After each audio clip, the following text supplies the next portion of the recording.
intro.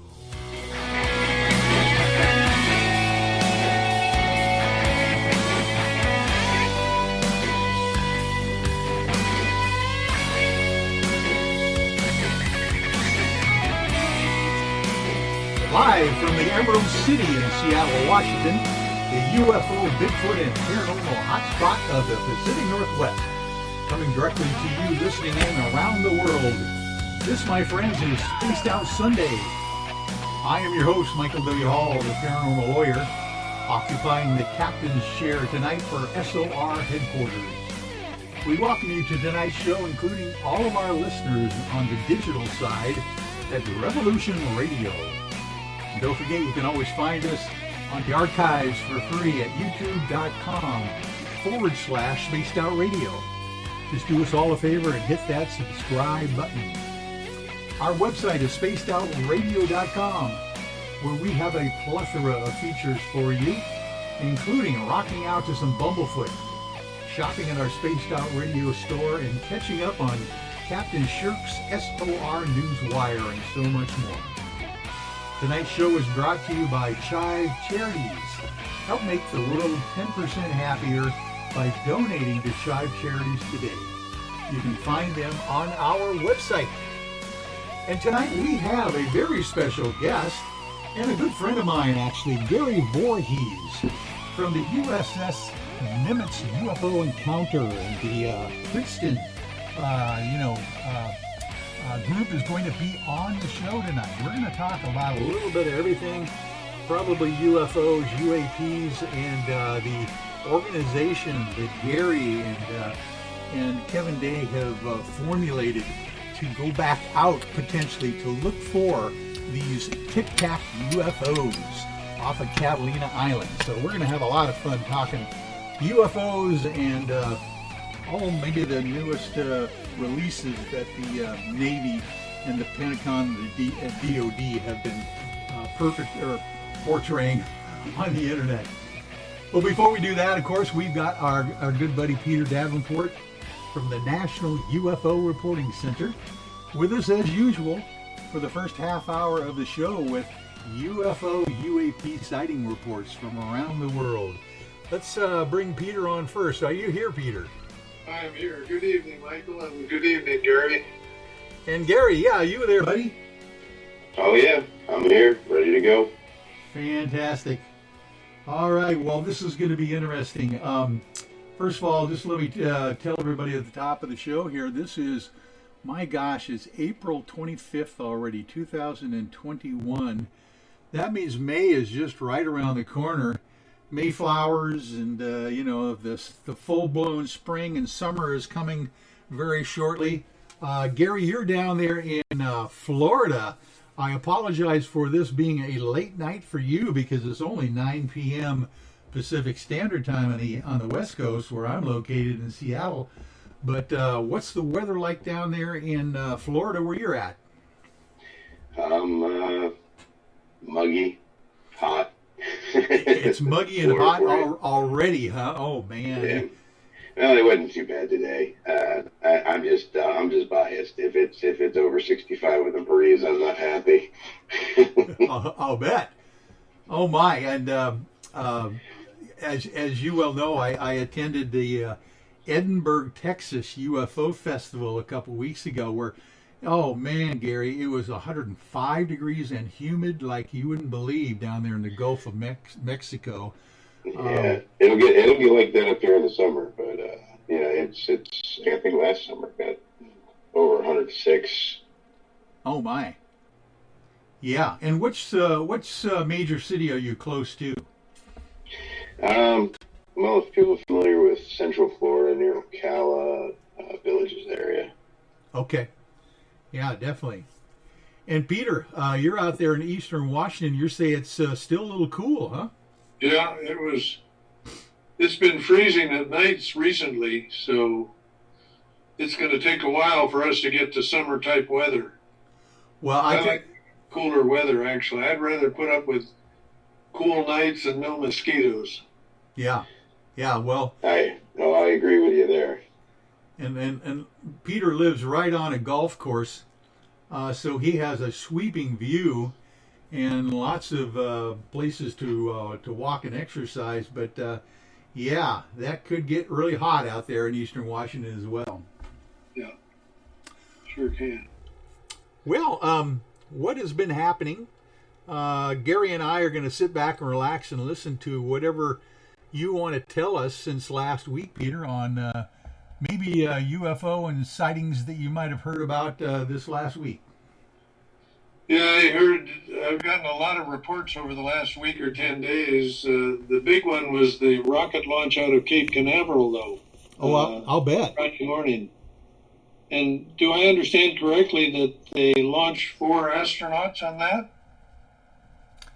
You know, I am not up on that one for sure, because I don't know the details of that. I understand it was a successful launch. And of course, then the booster was successfully returned and landed without any incident.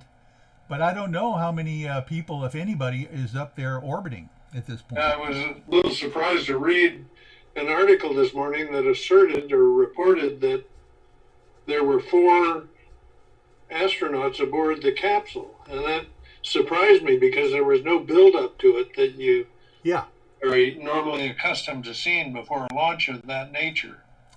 Well, definitely there is usually some publicity and big-time, social media about who the heck these astronauts would have been. Matter of fact, Gary will confirm this. I understand that Kevin Day, your buddy from the USS Princeton, is on a short list to go up to the first moon launch again.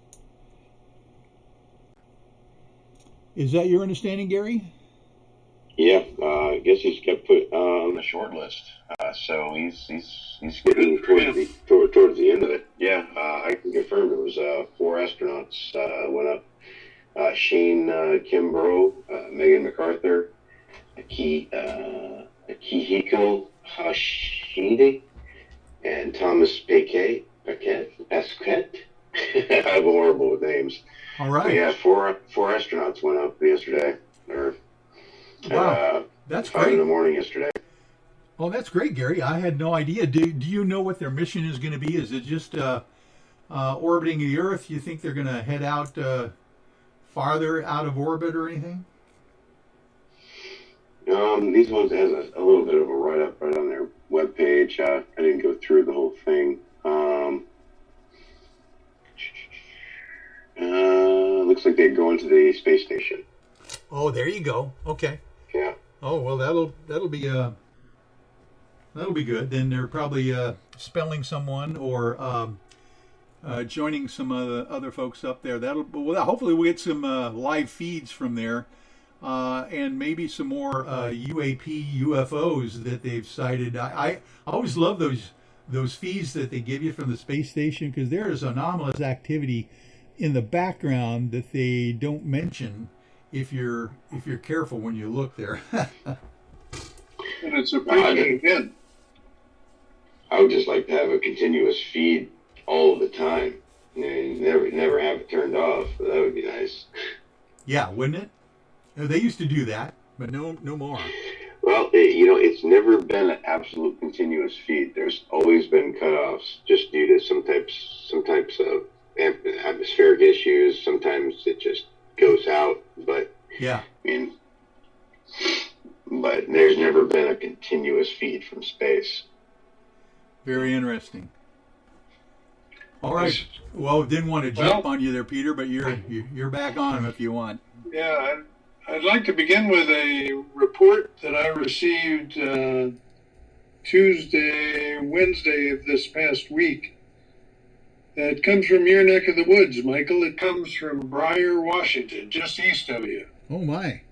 I don't think Briar is more than a few miles from where you're sitting, actually.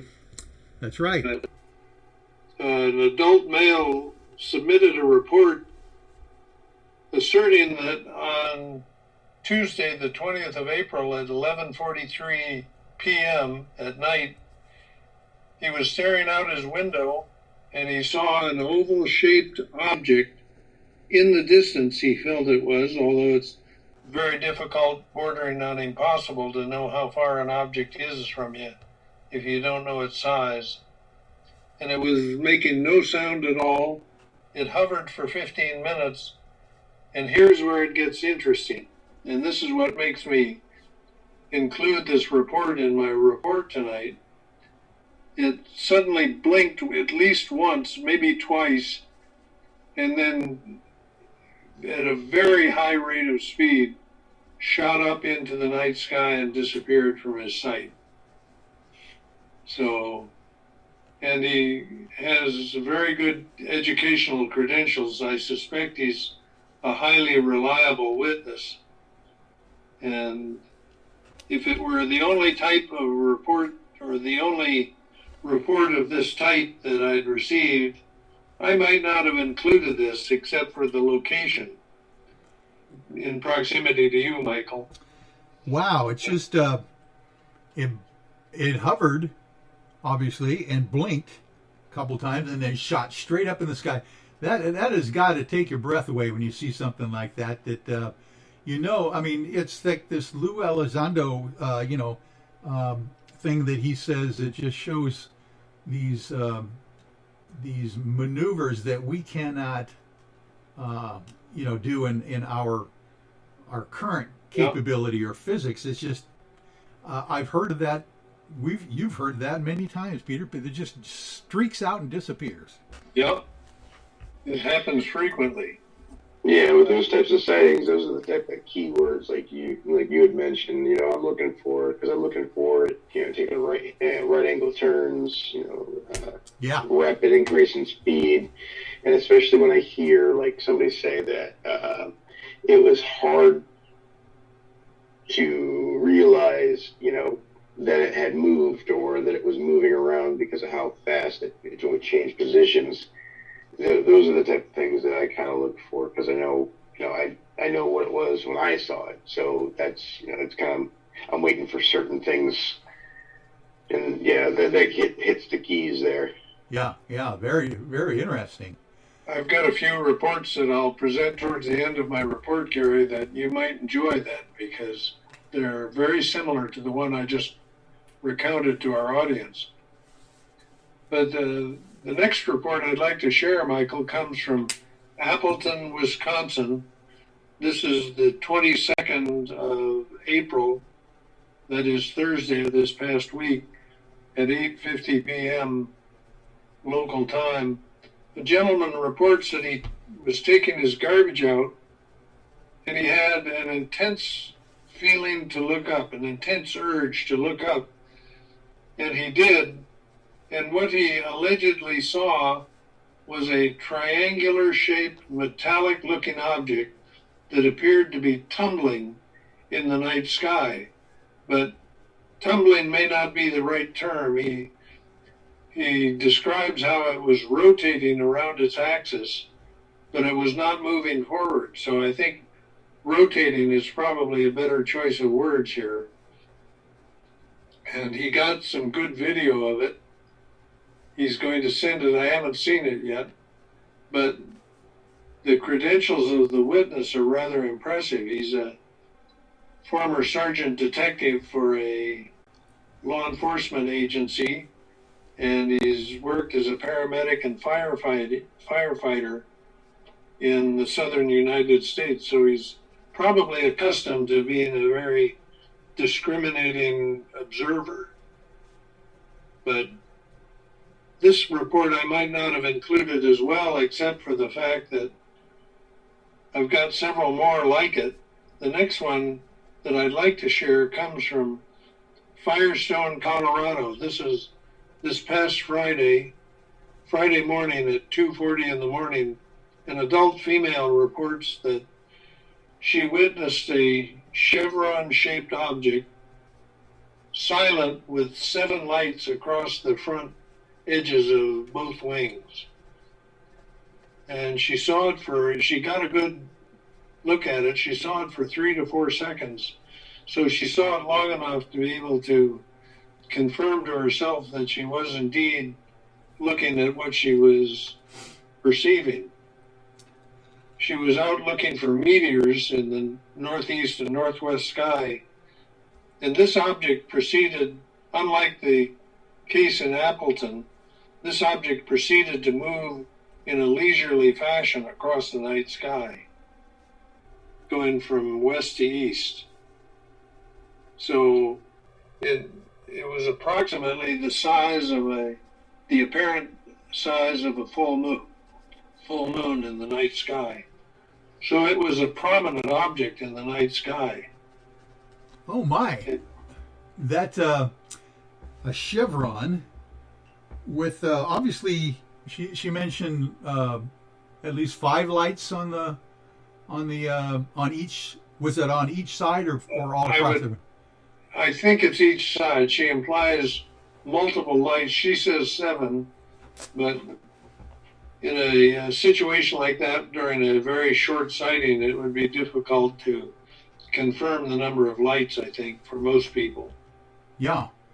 Well, if it was as big as the full moon, I mean, I'm anticipating that she would be comparing it to like a full moon in the night sky. Yes.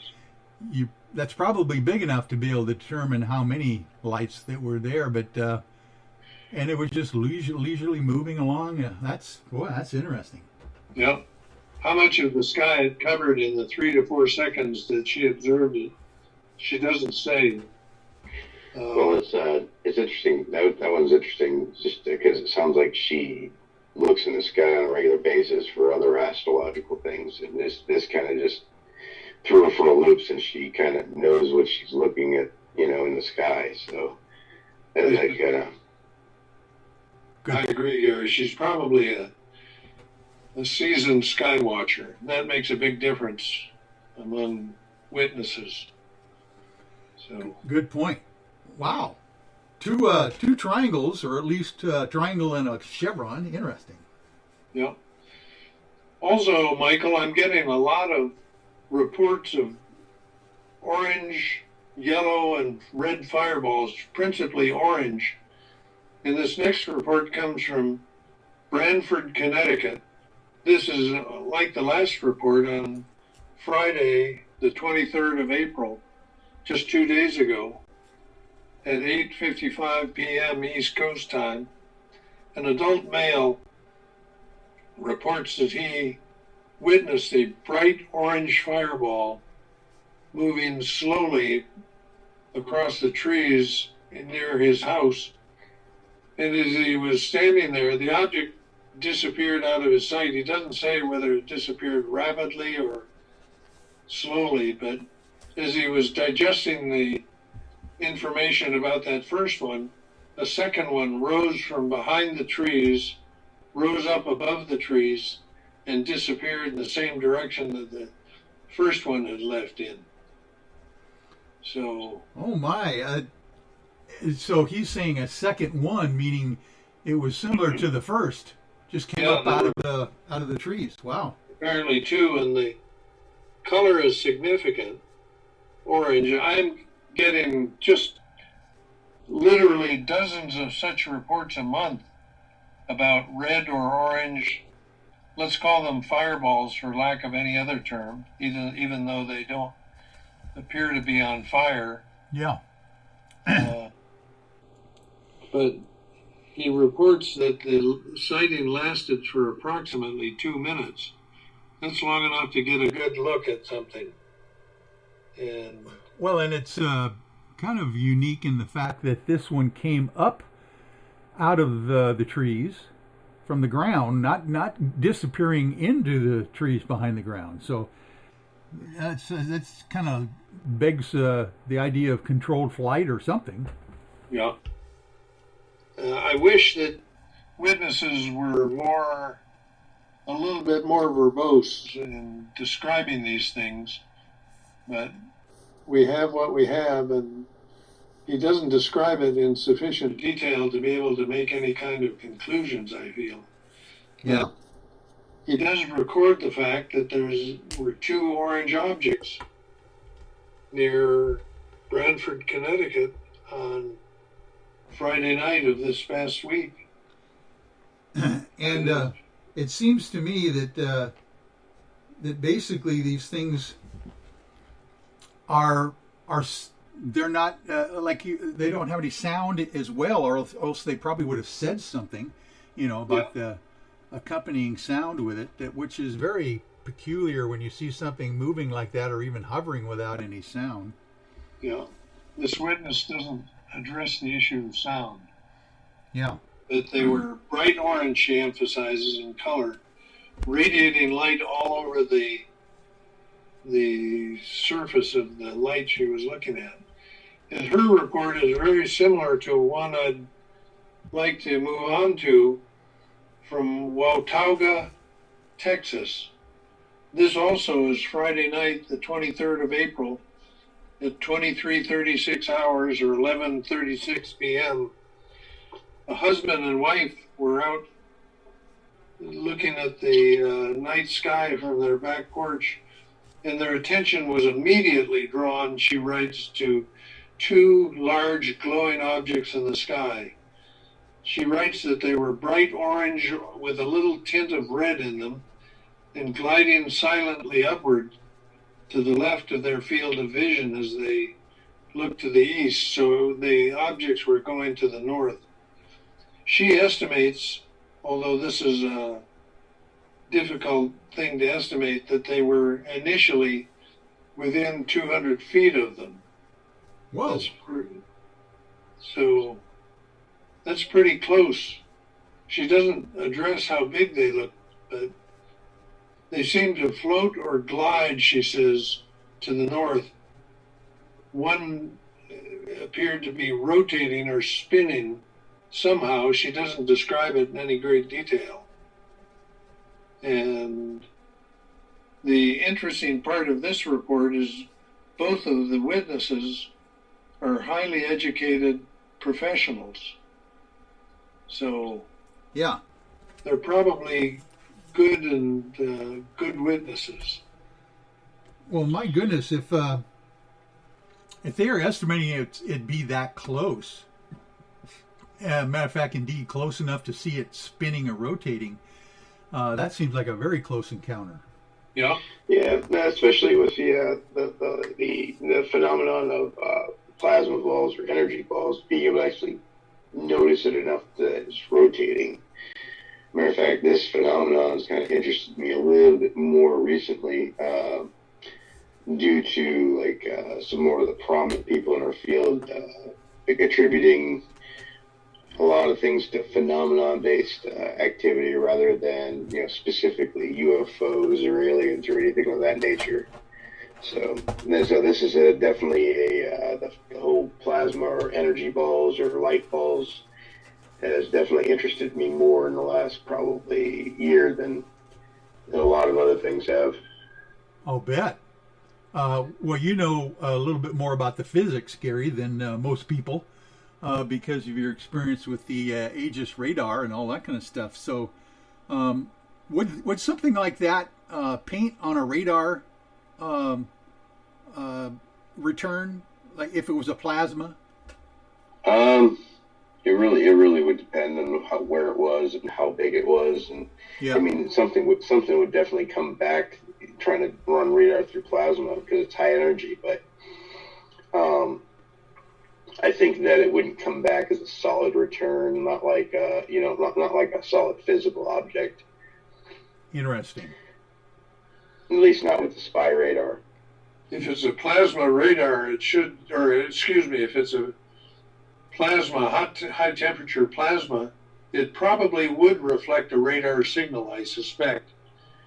It would, but it wouldn't look like a solid track though. You could tell the difference between something that's a plasma or a dense like a cloud full of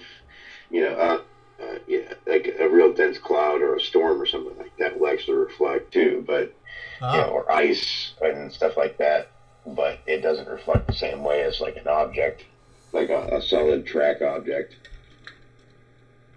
Yeah. There's a very interesting radar company in Seattle called Meteor Communications Corporation. And they track meteors and bounce radio signals off the ionized gases in the tails or the trails behind a meteor. And they can bounce a radio signal, usually about 1,200 miles off the tail of the meteor. Wow. And what do they do that for, Peter? Just for kicks, or? It was a company that was set up in the 1970s, early 1970s, during the big Boeing shutdown. And the purpose of the hardware was to be able to skip a radio signal over the horizon to a greater distance than is usually the case just by normal radiation. Ah. So, for example, being able to skip off ionized clouds or something of that nature. Yeah. They set up radio transmitters in the Himalayas that they had scientific stations that measured the amount of snowfall, but they are out of range of most receivers. So they incorporated this new technology, new in the 1970s,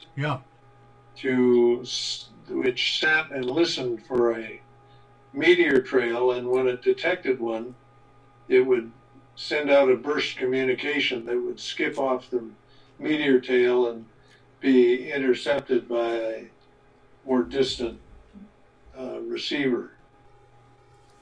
That is very interesting technology, and that is what really gave me the first hint that if we could detect meteors with reflected radio signals, why couldn't we detect something else? And that's right. That's when you wrote that white paper for MUFON that got picked up relatively quickly by the CIA. Got their attention. Yeah, it's definitely I'm definitely gonna read your paper, because that I think that if like even the phaser ray technology was tweaked, it could be utilized in very similar fashion very easily, but it's just it's just not meant to do that type of operation, and that's why I've got no expertise in that area. No.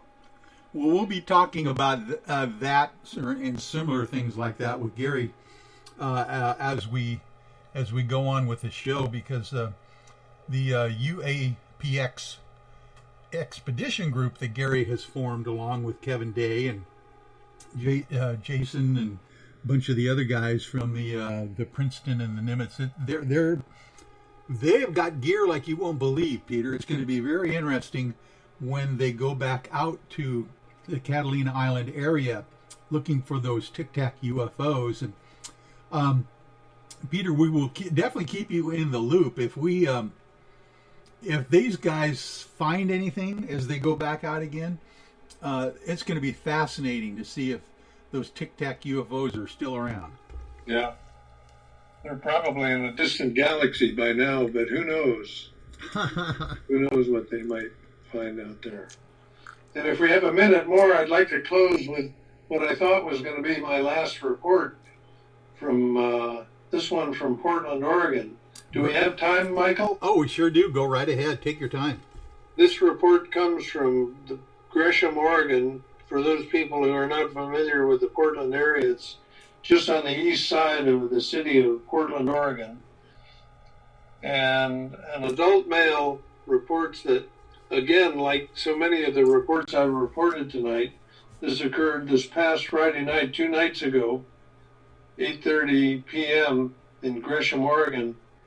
Gentleman was standing in a parking lot of a big box grocery store, and he saw, actually 3 witnesses saw approaching yellow-orange colored lights, solid, non-flashing orange lights, and perfectly circular. What makes this report so interesting, in my opinion, is when the lights rotated as a group, as a cluster, maneuvered, they disappeared from the sight of the witnesses, and what they saw was a large black object that the lights apparently were affixed to, or in proximity to, I don't know which.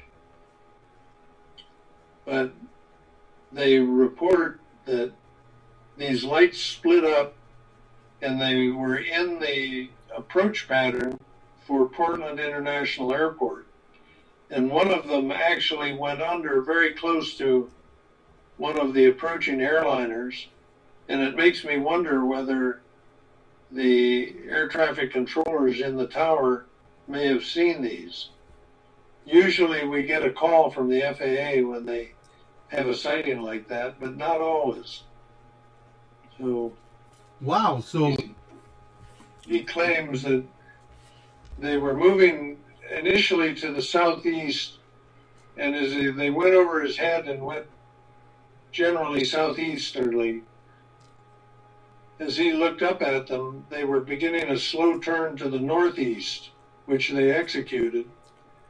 But in doing so, they passed underneath an approaching airliner, which was set up coming from the east, landing to the west at Portland International Airport.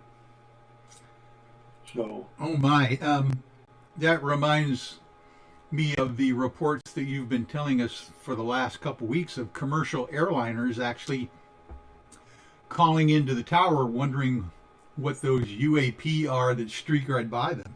Yep. I think I've posted 5 such reports since the 13th of November, which was the first one. But I've been receiving those reports infrequently for several decades now.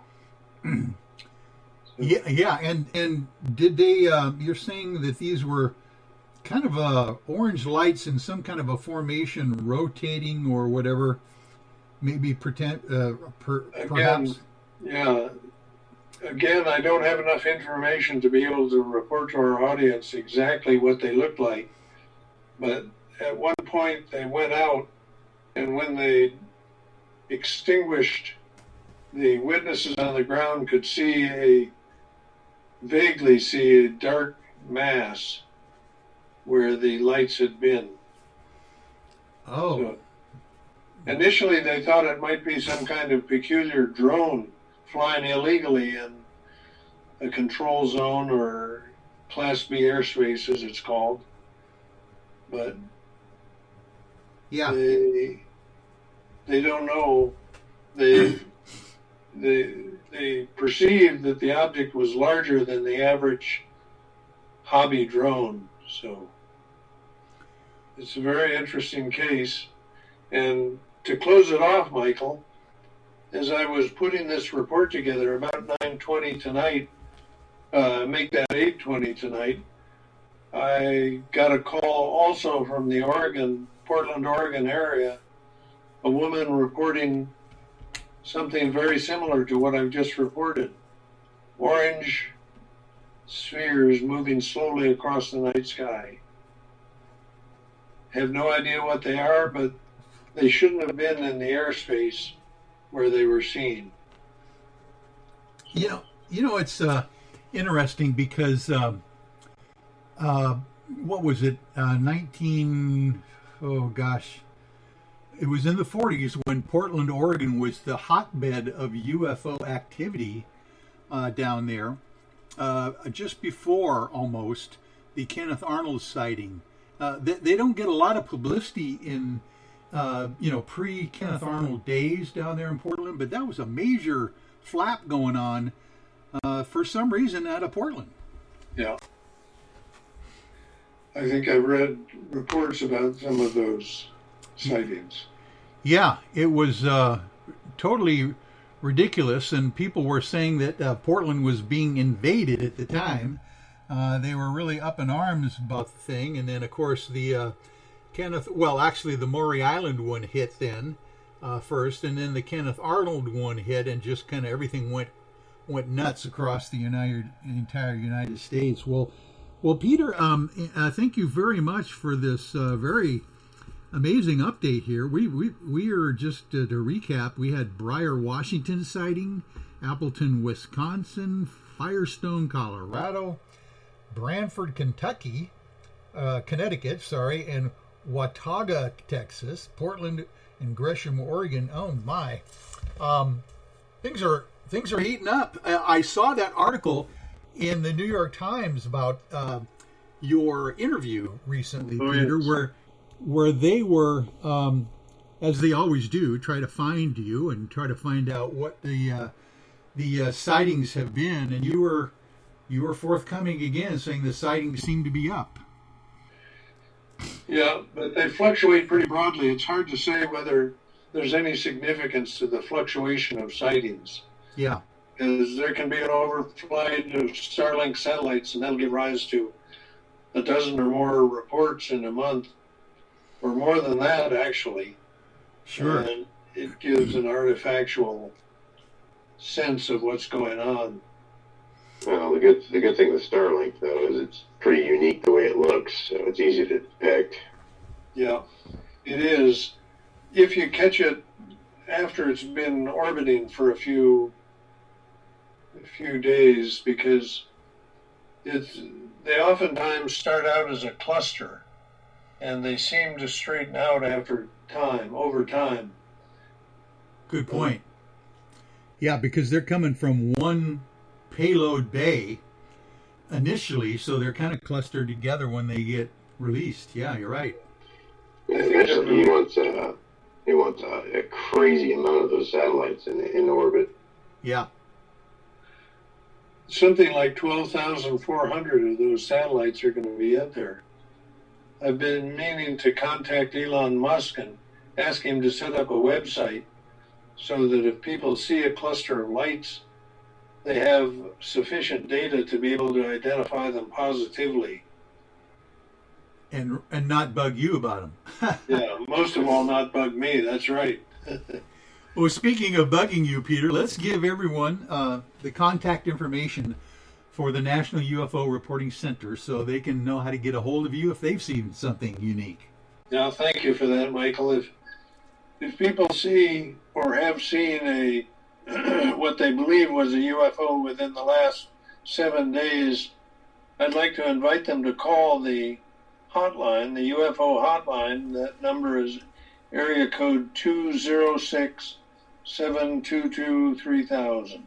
That number again is 206-722-3000.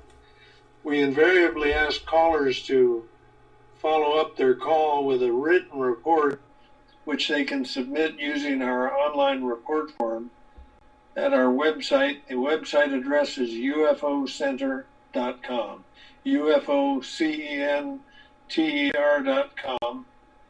And if they'd like to correspond via U.S. Postal System, they're invited to send their letter to the National UFO Reporting Center, P.O. Box 700, Davenport, Washington, Davenport. The zip code is 99122. That's pretty easy to remember. Peter Davenport at Davenport, Washington. Yeah. And I would encourage people to, if you've got a few extra dollars you want to send Peter's way, just to help him defray the costs, which come out of his own pocket, by the way, and have for decades, for the internet service and the telephone line. The hotline has been up and running for well over 3 decades, I know that, and he has to pay for that as well. Please feel free to support Peter in any monetary way you can. So thank you for being with us again, Peter, for your sighting report. And you never know what's going to happen here this next coming week, but it sounds like these orange fireballs are kind of coming our way for some reason. Yeah, that's my impression for sure. And if people want to see the beginning of the fireball phenomenon, they can go to July of 2013 and read a fascinating report from Texas submitted by a retired astronaut from Athens, Texas. He saw 3 of them go right over his head, followed by 2 or 3 more and several clusters. It's a very interesting report. July 5th, 2013, Athens, Texas. Yeah, and by the way, if people are curious about their own neck of the woods, they can go to the New Fork website and look up their own local town or area and find out what's been going on, or just last week or last night. It's kind of fun to have people go there and check out what's going on. Yep. Well, thank you, Michael. Thank you for the time, and hope you have a good week. Stay healthy, and we'll see you again next week. Okay. Thank you, Peter. Good night, Gary. Hey, good night. Thank you. Yep. All right, Gary. Wow. It's always fascinating to have Peter come on for a few moments at the beginning of the show and just kind of give us a highlight of what has come into the National UFO Reporting Center. He's been doing that for like over 3 decades himself. Yeah. It's funny as I actually use his website all the time to see what's going on around me, and I didn't put two together until I went back to the website. I'm like, oh, the same guy. Yeah, that's Peter. And if you call in that hotline, which has been in every FAA tower and across the United States for decades, you'll get Peter Davenport answering the phone. The guy is amazing. Yeah. Yeah, he's definitely devoted himself to this. It's probably one of the best databases I utilize it probably on a weekly basis just to see what's going on right around where I'm at. Yeah. Yeah, it is fascinating. I will literally put in my hometown and find sighting reports that happened just in the last few days that I never even knew about, that kind of stuff. And some of them are quite dramatic, He's even got a report from Bellevue, which is like 2 towns over from where I'm at. Oh my, yeah. Yeah, it's just. And the cool crazy thing about it is that he categorizes them by shape of the craft, color, date, time, and all of that stuff. How many witnesses? So there's just many ways you can search for them as well. I just wish we could get more and more people that put those reports on that would be willing to come on the air and talk about their sightings too. So that's our next step. We're trying to get some of the actual witnesses to come on the air. Yeah, that'd be good to get more credible witnesses, more, or just in general, because honestly, bulk is just as good as credible. Yeah. And especially trying to get like MIDAR nodes or MADAR nodes, any of these tracking systems, like the UFO DAP or the Sky Hubs, or get these networks integrated so we can start getting solid monitoring of the skies. Now, wouldn't that be a task to coordinate all of this stuff? Yeah, that's probably. Somebody hopefully will be able to do that, and maybe it's going to be UAPX. Who knows? Matter of fact, let's give you a proper introduction here to my Spaced Out Radio folks out there. This is Gary Voorhis, ladies and gentlemen. Gary, I would like you to tell the folks and myself as well, what was your rank when you were finally out of the military there? And what was your kind of, what did you do out there, just so people can get an idea of your expertise? I was an Aegis fire controlman, 3rd class, and I ran the Aegis weapon suite and primarily the mainframes that ran the Spyborne Bravo, the Aegis computer system, and the rest of the Aegis suite. And let's get people up to speed on what does the Aegis weapon system entail? What is that? It's a multi-part system. It entails a fire control system to launch and fire weaponry, a Spy 1 Bravo, which is a radar system to track, and it can track, illuminate, it can do just about everything you could possibly ever want to do with the radar. And it's quite possibly one of the most advanced weapon systems on the planet.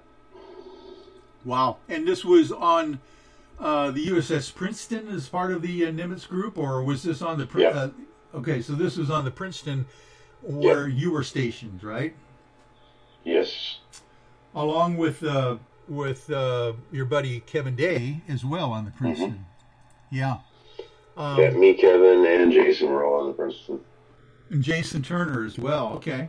Isn't that weird that you guys spent all that time together out there in training and everything, not really realizing that you'd be coming together years and years later as retired veterans doing this UAP stuff. When you were on board and that whole event happened in 2004 with the USS Nimitz and the Tic Tacs there, what was the first thing that you came across that you understood what something unique was going on? Did it happen just like overnight, or was this over a period of time?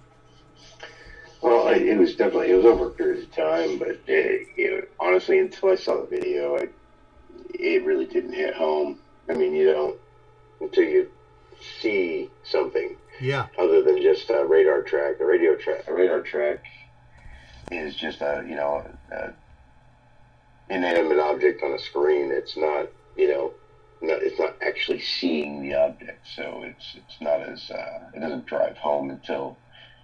Yeah, but once I saw the actual intercept, that was really when it drove home. I remember my whole body just kind of going a little numb, and my brain going a little numb, and kind of like there was that has a dramatic realization that this is real. Oh, I'll bet. Given the routine that you have to keep, to do your job thoroughly and all that stuff. And then to have something unique happen like that, it would be very difficult to digest, I think, immediately. Well, like I've said before, for me, it wasn't really hard to digest. It's just a change of paradigm. Your ideas just go from highly improbable to, well, it's not really improbable anymore. Yeah. And then it just... For me, it's just, as the hashtag new norm, everybody seems to be happening nowadays, but it's just basically, okay, well, this is a thing now, all right?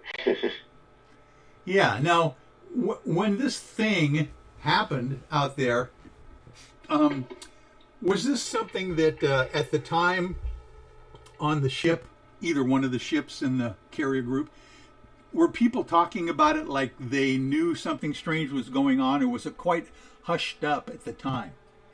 Well, it just, people talked about it, but we just, until the intercept, we didn't know what it was. Until we actually had eyes on. Yeah. It was just a track. It's like, it was just, do we have them back yet? No. Are they back? Oh, they're back. Oh, how long have they been gone? Where do they come? How often have they gone around? So we would talk like that, but it wasn't like after the video was, after a good chunk of the crew had seen the video, or at least the clip, I think that the attitude changed a little bit, and that's when I started hearing the whole, it was spontaneously forming ice in the atmosphere kind of bullshit thrown around. That seems to be what was coming down from the upper chain of command. And it's like, yeah, that doesn't even come close. We all just kind of waved it off as their bullshit answer. Yeah. So right from the beginning, people weren't buying the traditional explanation by the brass. Okay, well that's interesting. When was the first time you heard of two things? The tracks that were unusual. When was the first time you heard that? And then when was the first time you actually saw the video? the video didn't happen until towards the end of the event, because that's, you know, when all hell kind of broke loose. So, you know, in retrospect, you know, they basically, these tracks would just come and go and appear. And the first time I heard about them would be sometime towards the second day of actually having the tracks, just due to the fact that they generally, they weren't considered any type of issue until then. Yeah.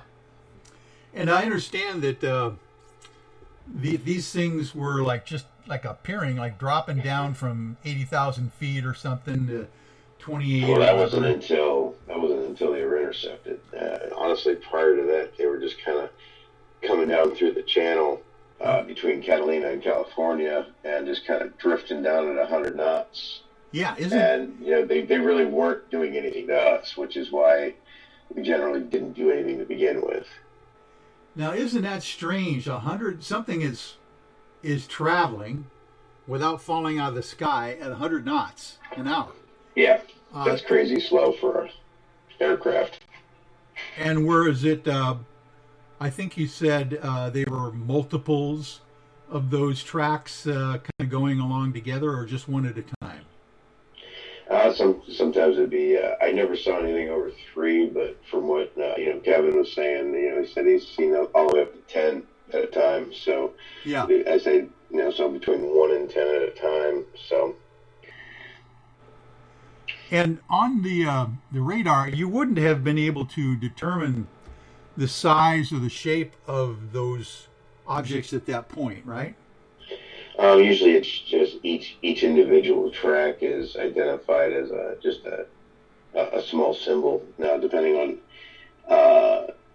how close they were, there could be multiple tracks on top of each other too. So there could be, yeah, because it'd be basically a merge plot point, like what was described in the Nimitz encounter, where they're so close that the radar can't detect them as, you know, multiple objects anymore. Yeah, that's because you've got the radar airplane hovering up higher in the sky, right? As well. Yeah. Now there's a radar profile, so I mean they know the general, like, the shape of these things, but it's it'll be identified that way if it has a profile that's identifiable. Okay. And the first time you heard about these slow-moving tracks, what was your impression at that time? I mean, that's got to get your attention. Yeah, you know, at first I just didn't think about it at all. You know, I mean, I remember one of the first comments I made is they're either balloons or also wood flyers. I mean, geez, are they packing like a fucking, you know, Walmart fan for an engine? A rubber band or something? Yeah, that's oh my.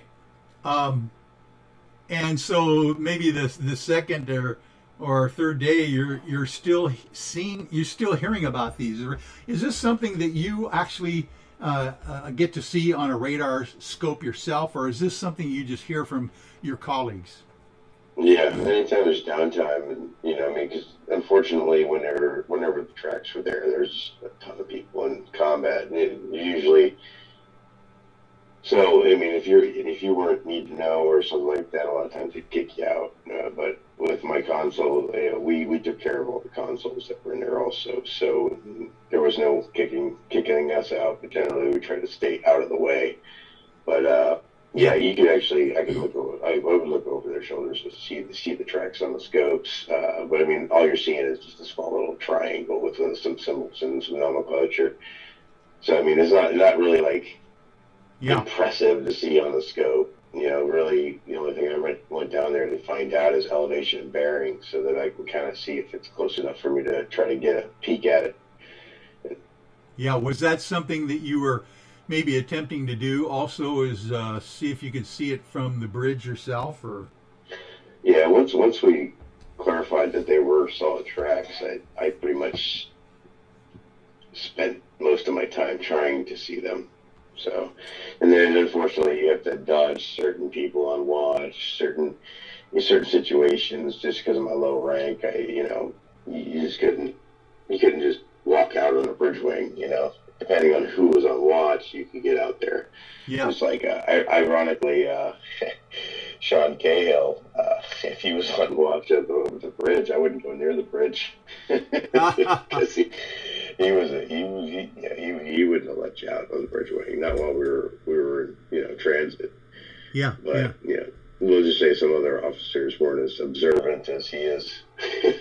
Yeah, and when you get that opportunity, what are you're looking through some big spy glasses out there or something? What are you doing? We got those big huge binos, just shipboard binoculars. So I mean, yeah, you're looking out there at the horizon is what you're looking at, because 256 nautical miles is as far as you can possibly see anything.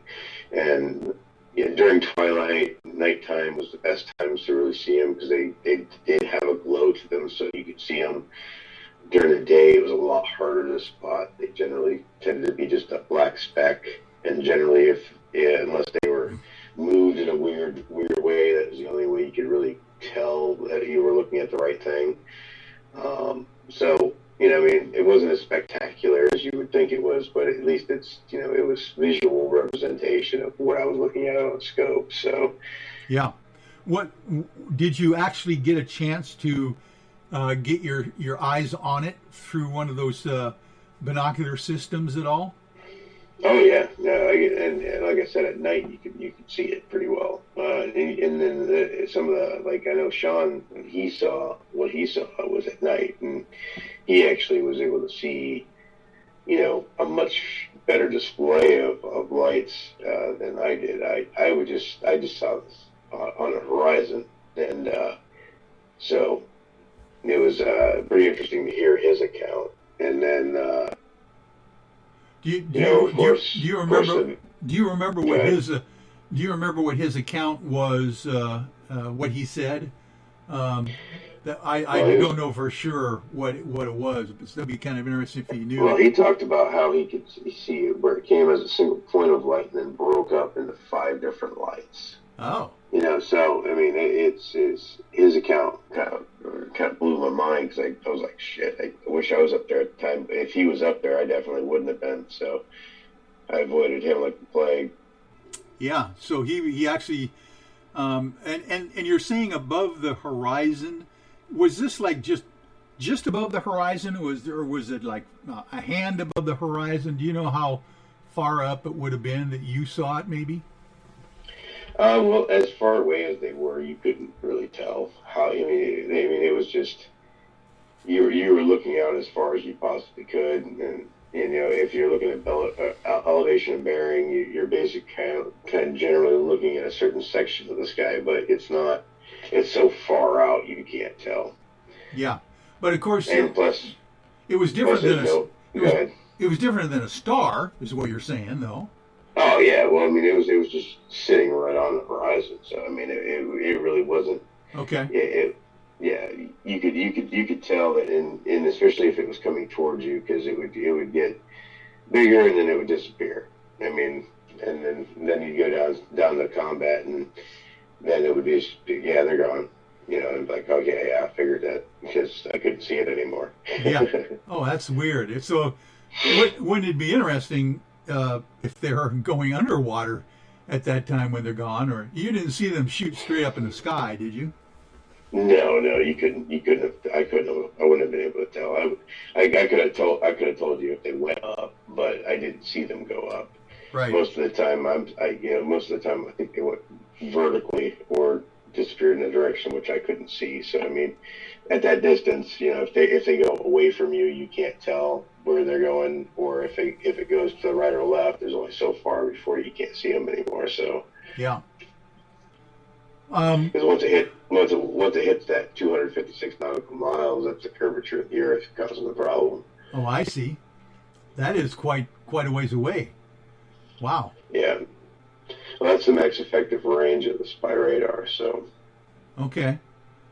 Well, you got visual confirmation, and you got Spy 1 radar confirmation for your own sightings that you saw. That's quite unique in itself. Yeah, and I know Kevin was doing the same thing, trying to get, eyes on, but I'm not sure if he ever actually saw.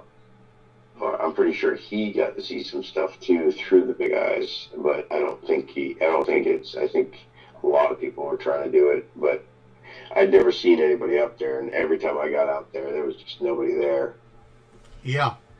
And now, correct me if I'm wrong, but wasn't it finally Kevin Day who brought this whole fleet of unidentifieds to the captain? Is that how the whole thing kind of started? I think how that went down is that at a certain point, our flight ops was going to be in the same area as these objects, and he saw it as a threat to a possible conflict of it, so.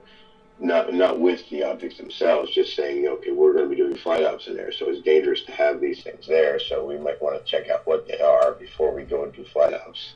Yeah. Yeah, so. And what was your understanding when he initially brought that to the higher ups' attention? Well, I think he just stated the case. The simple is that we're going to be flying in that area. We don't know what they are, and we should probably go at least take a look at what they are first before we initiate into playing war games in that area. Yeah, that seems reasonable. Yeah, it was a very reasonable request, which is, I think, why it was granted. Because I honestly don't think if somebody had, until somebody had made that request, I don't think they were ever going to go check it out. Yeah, it sounds like it. It sounds like it's been going, well, from what I gather, what was it going on for like 10 days before they finally sent Commander Forever up?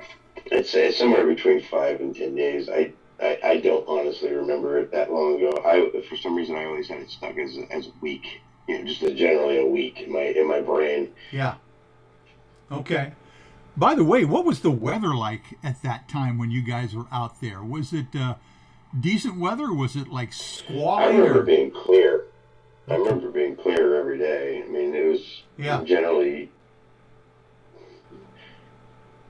So the weather would not have been a factor in limiting the visual. Yeah, there's no squalls or no bad weather or anything like that.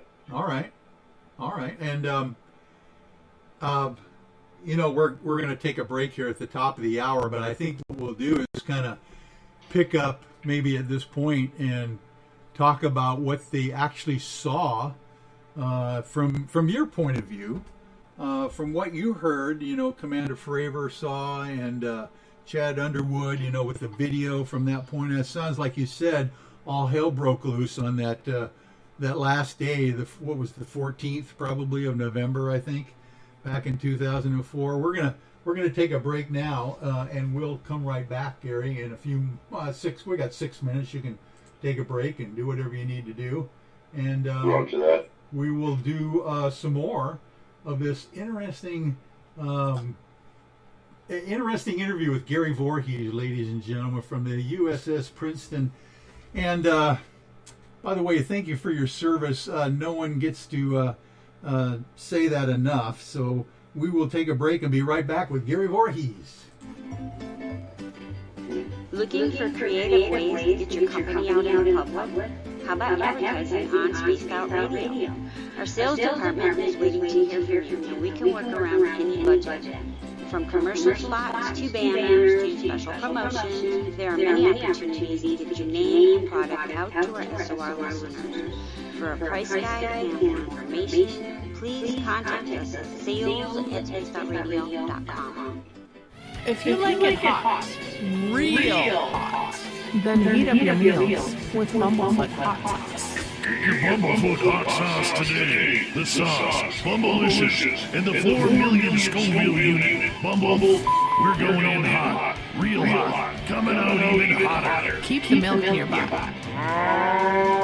And tantalize your taste buds tonight. Bumblefoot hot sauce, available now at thejobs.com.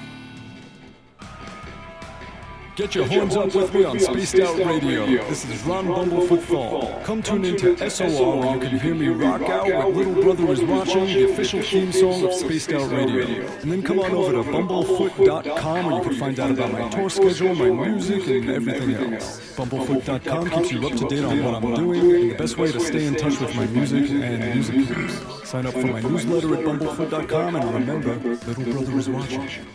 Visit purpleplates.com today. For over 40 years, the Purple Energy Plates have been delivering amazing results for their many customers. Inspired by the great genius Nikola Tesla, the harmony, healing, and energetic effects of the plates have proven over and over to be beneficial and often miraculous to thousands of customers. Check their site for daily specials and choose from their many energy products. You won't be sorry. Visit them today at purpleplates.com.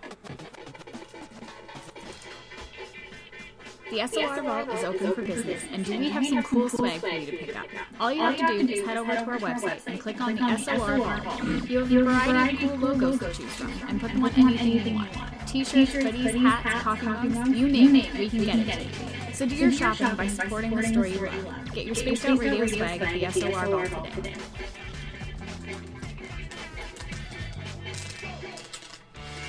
Hey everyone, I'm John Edwards. And I'm Stacey Edwards. Together we're taking over Saturday nights on Spaced Out Radio, where we're going to bring our own experiences of the paranormal and talk to the best people we can find to help bring you answers to your strange tales. We're here to entertain your need for weekend. Woo! So tune us in at spacedoutradio.com starting at 9:06 Pacific, 12:06 a.m. Eastern, where we can all get a little spooky together. Spaced Out Saturday nights right here at spacedoutradio.com. We are scouring the world for the most intriguing stories of your day. Take the time to read up on the SOR Newswire, where our team, led by Captain Shirk, will deliver to you some of the best paranormal and supernatural news, along with some stories that will blow your mind from the weird to the wacky. It's the news outside the news that piques interest, and that's what we're looking to deliver to you. The SOR Newswire, only at spacedoutradio.com. We all know on Spaced Out Radio we love a good beard and mustache, so why not take care of your facial hair with Mighty Moose Beard Oil? Made in Canada, we're taking care of beards and stashes around the world. We use 100% natural ingredients with our oils and balms to make your whiskers feel silky smooth. Use promo code SLR2019 at MightyMooseBeard.com today. Hi, this is Amber Becker, and I want to invite you to subscribe to our YouTube channel, where we store all of the SOR show archives for free. And as an added bonus, every 2 weeks I'm posting brand new content on Cryptid Tales, where I will get into some of the spookier legends and folklore from around the world, and tell the stories that go with them.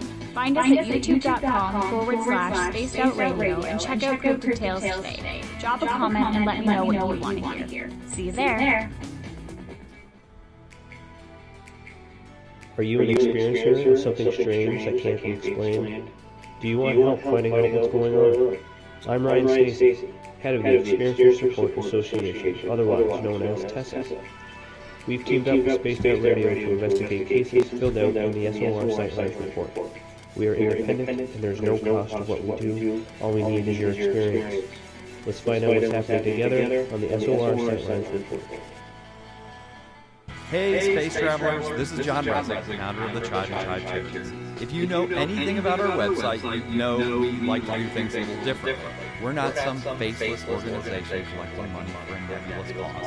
Our donor dollars go directly toward life-improving items. Then we give those items directly to an underdog who needs it most. To become a donor to Spaced Out Radio's official charity, Tribe Charities, just go to tribecharities.org/donate. For the price of 1 cup of coffee a month, you can become an SOR Space Traveler. The Space Travelers Club is a place where you can interact with other listeners, either live during the show or on our great forum. We want your stories, pictures, comments, and ideas. You'll get live video streams, exclusive content, and be a part of our newsletter. Stay in touch with everything SOR. The Space Travelers Club is just $5 a month at spacedoutradio.com. Hi there, this is Dave Scott, and I'm bringing you the Woo every Monday through Friday on Spaced Out Radio. I'm going all out to bring you the strangest, oddest stories and subjects I can find for your entertainment. Why? Because when we hit peak Woo, I know I've done my job. So come tune us in at spacedoutradio.com, 9:06 Pacific, 12:06 a.m. Eastern, and together, my friends, we own the night.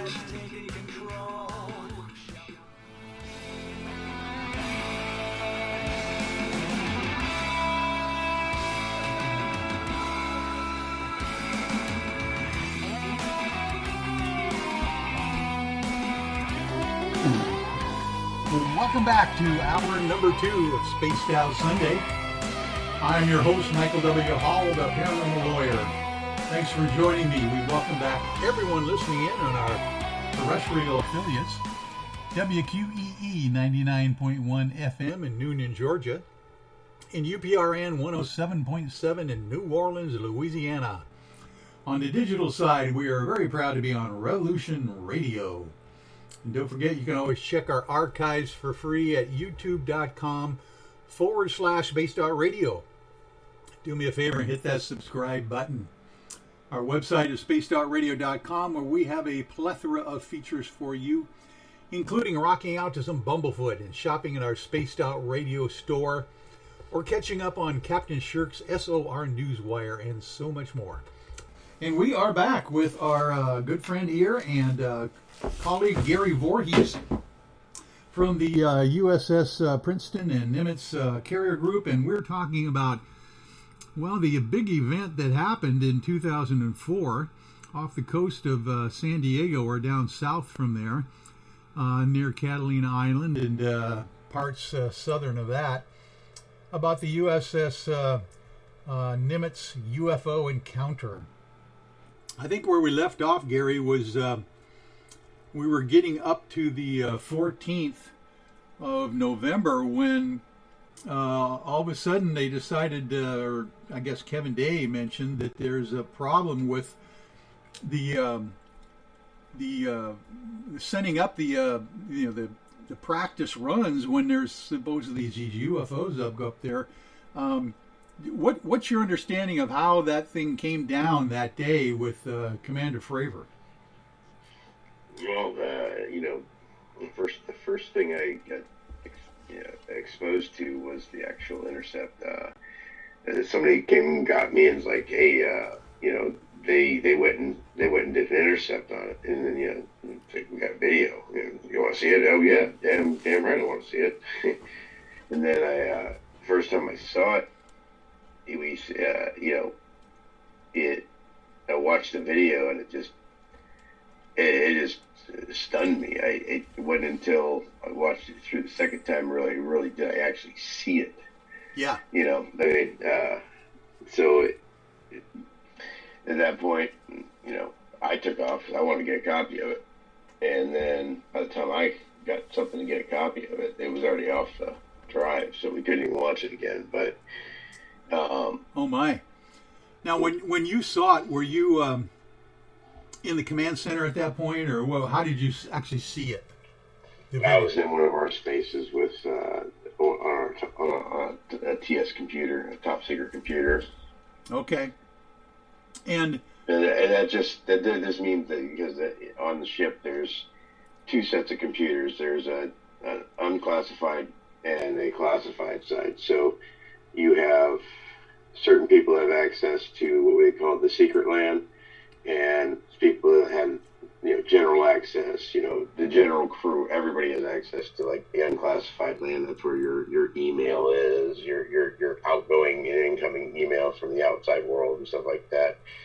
And then that's all we really had. And of course your regular internet, but it was so slow at that time. You generally didn't do a whole lot of surfing, not like you do today. Yeah.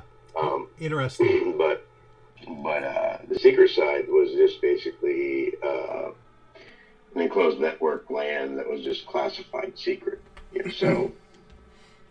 And when you first saw the video that you were shown, can you describe what you saw compared to what we see right now? As far as the the video. Well, it shows. It was. It shows the pilot coming in and starting to film the object. The object kind of it was eluding him a little bit, and then you see him flip through like you see, but then you also see it fly off the screen and then back on the screen, and then you see it it zooms out farther, and you can kind of see its flight characteristics, and it actually take a right angle turn, and then then it comes back and focuses back in on it, and then that's about it. I mean, you don't really see. You see, it's like 10 minutes of just kind of staring at the object. Yeah. Yeah. So I mean, it's the meat and potatoes was in that tiny compressed clip, but it was so damaged due to the compression of it being emailed off the ship that, because I mean, back then you couldn't email anything very, very large. No large files could be emailed off the ship, so the compression was horrible. So, suffice it to say, it sounds like you saw a clearer version initially when you were able to see it yourself. It was probably about twice the resolution as what you were able to see in the clip. Yeah. And it sounds like it was definitely longer clip that you saw. Yeah. We saw the full clip. And honestly, I think there's even more footage than that, because personally, I mean, I can't say for 100% certain, but I can't believe that all those planes in the air didn't have their gun cameras on. Yeah. And that none of those planes caught anything other than just a glimpse of this thing. So I mean, I got a feeling that there's much more video of the encounter out there, but this is just the only thing that got out. You would think that. Well, I understand Commander Fravor did not videotape it, but you would think that somebody, maybe his wingman, up there higher than him, might have been able to videotape it. But it wasn't till Fravor came back and told Chad Underwood the next flight out that it was there before Chad Underwood, I guess, got the thing on video. Is that right? Yeah, Chad had a flare pod on his plane, so that's what he caught it with, is with the flare system. And let's explain to folks a little bit of a technical idea of what this FLIR photography really is. This is during the daytime, I understand, but they're still using FLIR. It's kind of like a thermal photography is the easiest way to describe it. Okay. And like you said, he was cycling through various lenses or capabilities. Yeah, there's various modes, from video mode to thermal to, because I think, I don't know all the different modes of FLIR because I'm not a FLIR tech or anything like that, but I know there's a whole bunch of different modes for the camera to get different information based off of whatever it's filming. Yeah.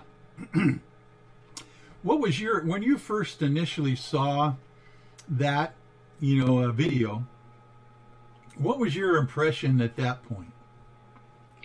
That we had a real UFO. I mean, honest to goodness, what everybody, tinfoil hat, time to buy the farm a UFO. In other words, it sounded like it really shocked your own paradigm shift at that point. A little bit. I mean, like I said, for me, it wasn't even really about whether there's aliens or anything like that. It was just that, there's this amazing technology on this planet. And, I guess I didn't even really think about it being off-world, to be honest with you. I couldn't believe that there was something that was that advanced going on, It just showed you there's a whole, every once in a while in life, you just get a peek at an entirely different level of understanding that you don't have to begin with. And then, you know, it's like, oh crap, you know, I've yet to just begun my, you know. Yeah. And at that point, when you first saw the video there, did people caution you to not say anything at that point? No, I think it's just kind of pretty well understood that, you know, other than in jest, you don't really talk about it. And, you know, I mean, nobody's going to come out and say, you know, let's go hunt ET or anything like that. You know, it's just, you got duties to do. You have tasks to do, so you're constantly busy with that anyways. But you just don't talk about it. And yeah, it's, you know, I mean, we might talk about it personally. Like, I know me and, you know, a handful of other people, we all would talk about it, you know, openly. But we had top secret spaces that we all could sit in. You know, nobody's coming in to overhear us. Right. So. And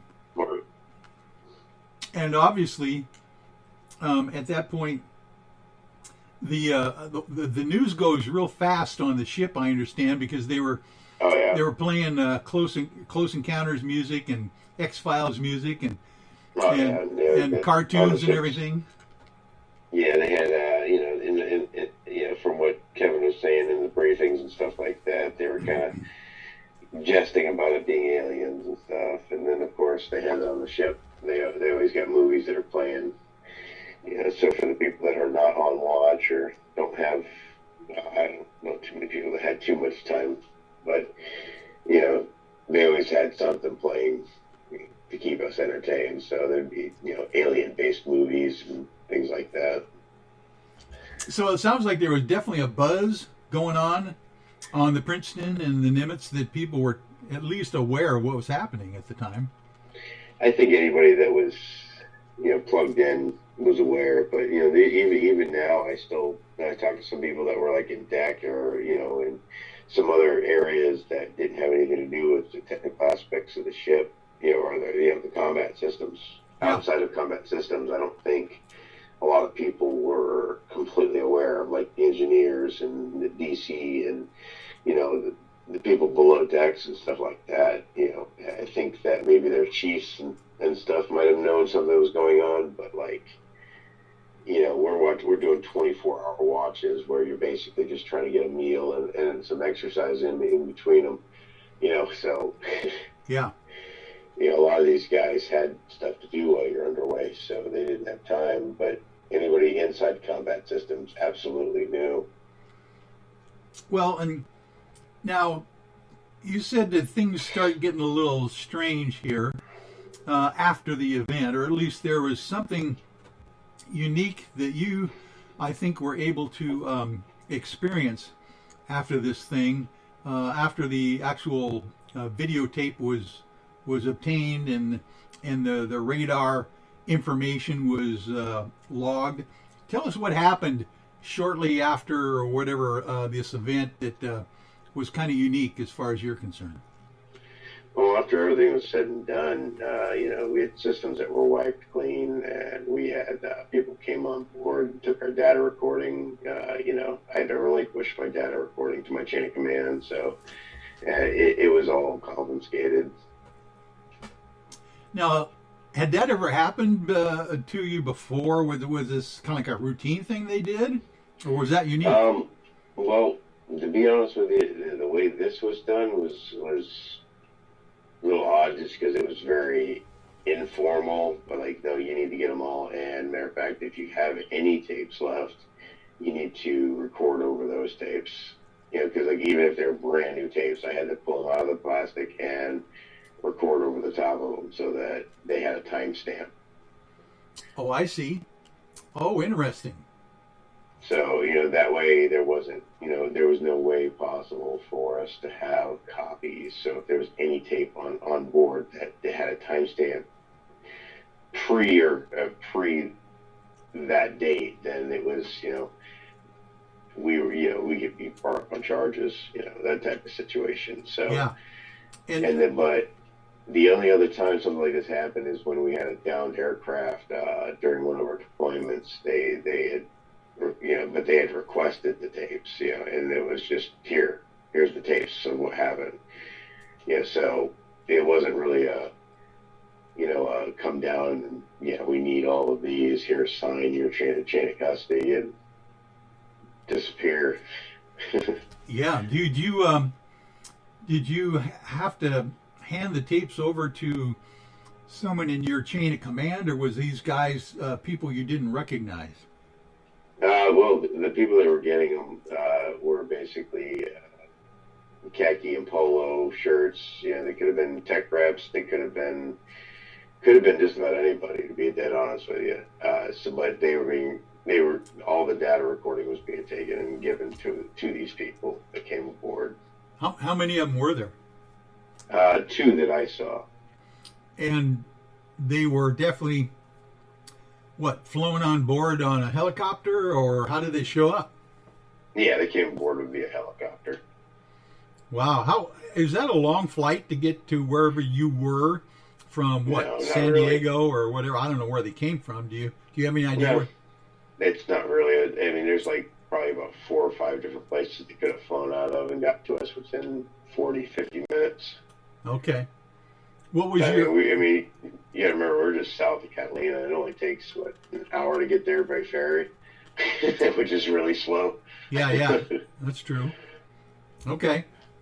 And then when they, now are these, they're not like VHS tapes. These are what do they call them, the bricks or something? Is that what they were? No, these are a little bit different. These are a lot newer than bricks. These were actual optical discs.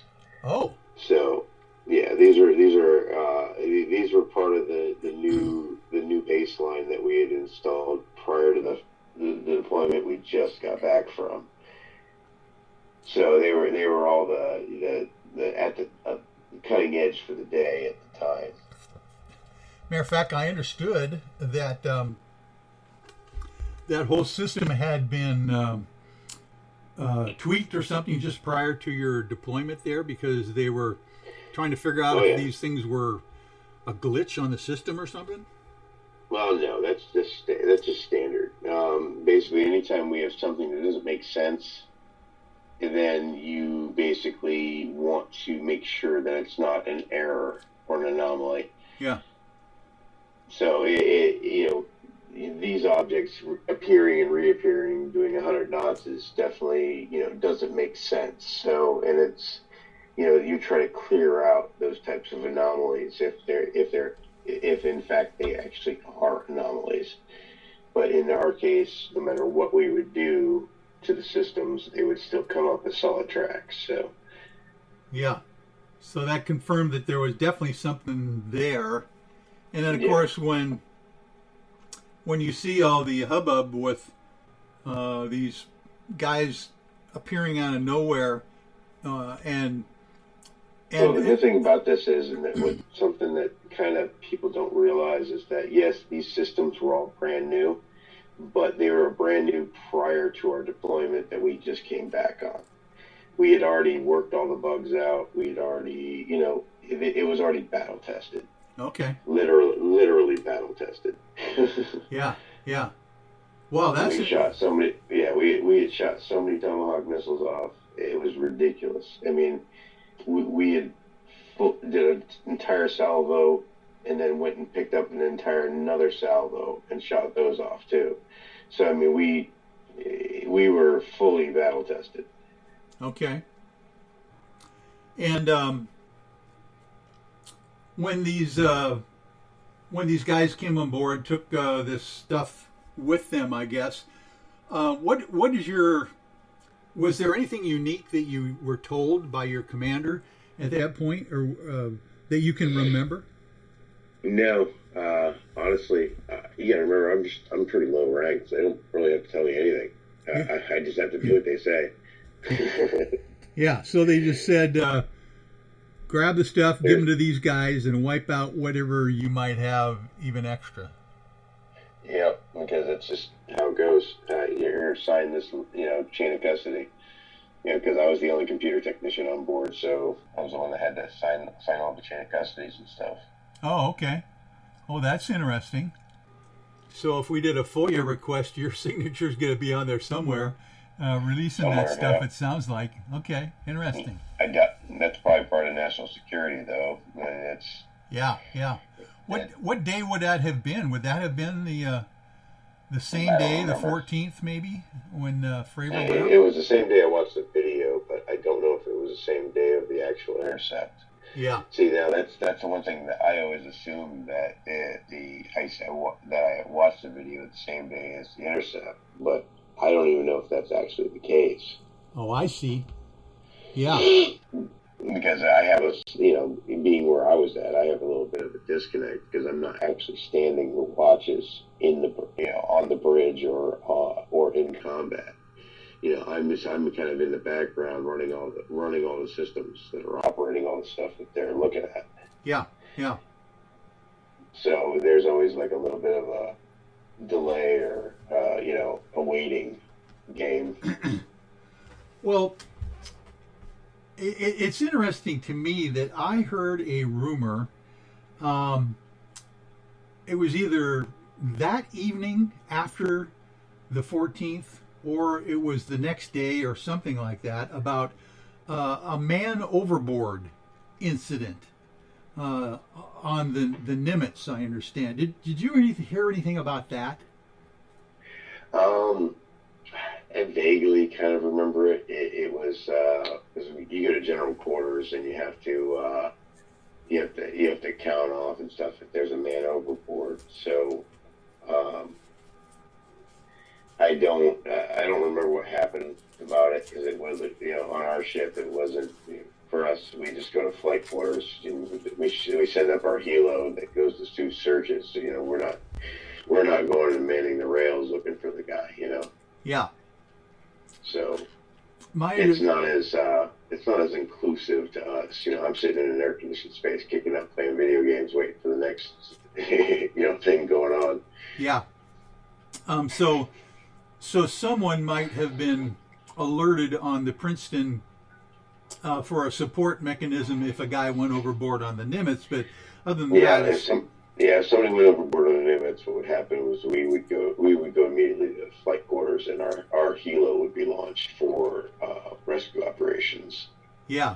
Do you remember anything like that happening at that period of time? It happens so often that you just don't pay attention to the flight quarters, especially when we were called what was called flight guard, meaning that we were constantly in, rolling with the Nimitz no matter where it goes. So, we're constantly going to flight quarters at all, because flight operations is on and off, by the hour. So, there's helos going up, helos coming down, things going on all the time. So, going to flight quarters is basically background noise to you after a certain amount of time. Kind of like if you live near a train, right? And like after so long, you just don't hear the train anymore.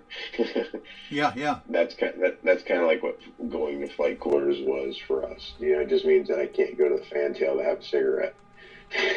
Yeah, well, it doesn't mean that there's a guy overboard every hour, so it means there's other things going on. Yeah. Okay. Yeah, there could be any type of operations going on. Well, the interesting, strange story that I heard, and it's been kind of dropped. I haven't heard any follow up on it, but supposedly there was a man overboard that night. I knew it happened at night anyway. Supposedly off the fantail of the Nimitz, and of course they sent out immediately the floats and all that stuff, and they were trying to get a spotlight out there and get to this sailor who literally was out there for quite a while, and then supposedly there was a light, like a tic-tac kind of shaped light, that showed up and hovered over him for a period of time until someone got a helicopter or something, went out and got the guy. I understand he survived and everything, but there was supposedly a UAP hovering over this guy out there in the fantail. I mean, I've heard the account, but I got no way to confirm it. Yeah, that's a fascinating story. Because I heard this account from one of the sailors from the Nimitz, but it's all after the fact. Like recently, I've heard this. You know, at the time I hadn't heard of it, so yeah. Well, is there don't have anything to add to it? Is there anything that I forgot to? I mean, in my recitation of the event, does it make sense to you? Does it sound familiar to you that you've heard that before, or was it something else? See, I can't say whether it's just because the information was introduced to me, and now I just seem to remember it, but I don't recall that happening, but like I said, I would have been removed from that situation, so it could have happened, and I could have just never known. Yeah.